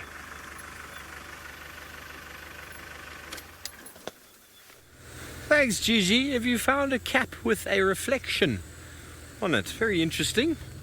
You got a new hat now for your Safari Live. Happy Christmas, Gigi. I left that for you a few weeks ago, hoping you were going to find it. Oh, only joking. Only joking. Okay, well, the light is slowly fading. It's still bright enough to see, but just driving a little bit slower so that we can hear if there's any alarm calls.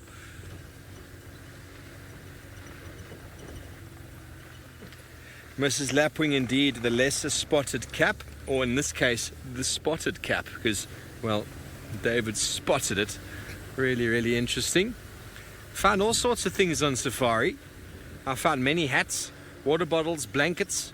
Once upon a time, one of the trackers that worked with us at Singita dropped his jacket off the front. They sit on the front of the vehicle and they often tuck their jackets in underneath the seat once they get a bit warm. And there's a beautiful photograph of a leopard, beautiful male leopard up a dead leadwood tree, pretty much like that one there, right up in the top of a dead leadwood tree like that, lying on the jacket. So a beautiful, nice jacket, and the leopard lying on it like, this is mine. And well, I don't ever know what happened to that jacket, but I don't think it was ever the same. That jacket would seriously tell some stories. Seriously tell some stories. What else have I found? We found head torches, cameras. So many people lose cameras out on safari. Cell phones is a big one.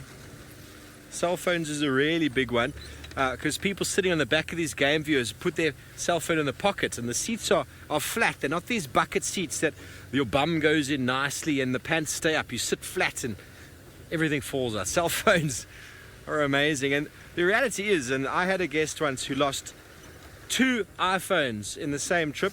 How someone owns 2 iPhones in the first place? But anyway, so that all of you iPhone users out there know, you cannot find your iPhone or find my iPhone without some service. So it is not the best app in the world if there's no service, and out in these wilderness areas there's not really. Even up in the Mara with David, we've got Wi-Fi on the vehicle so we can keep in touch with you.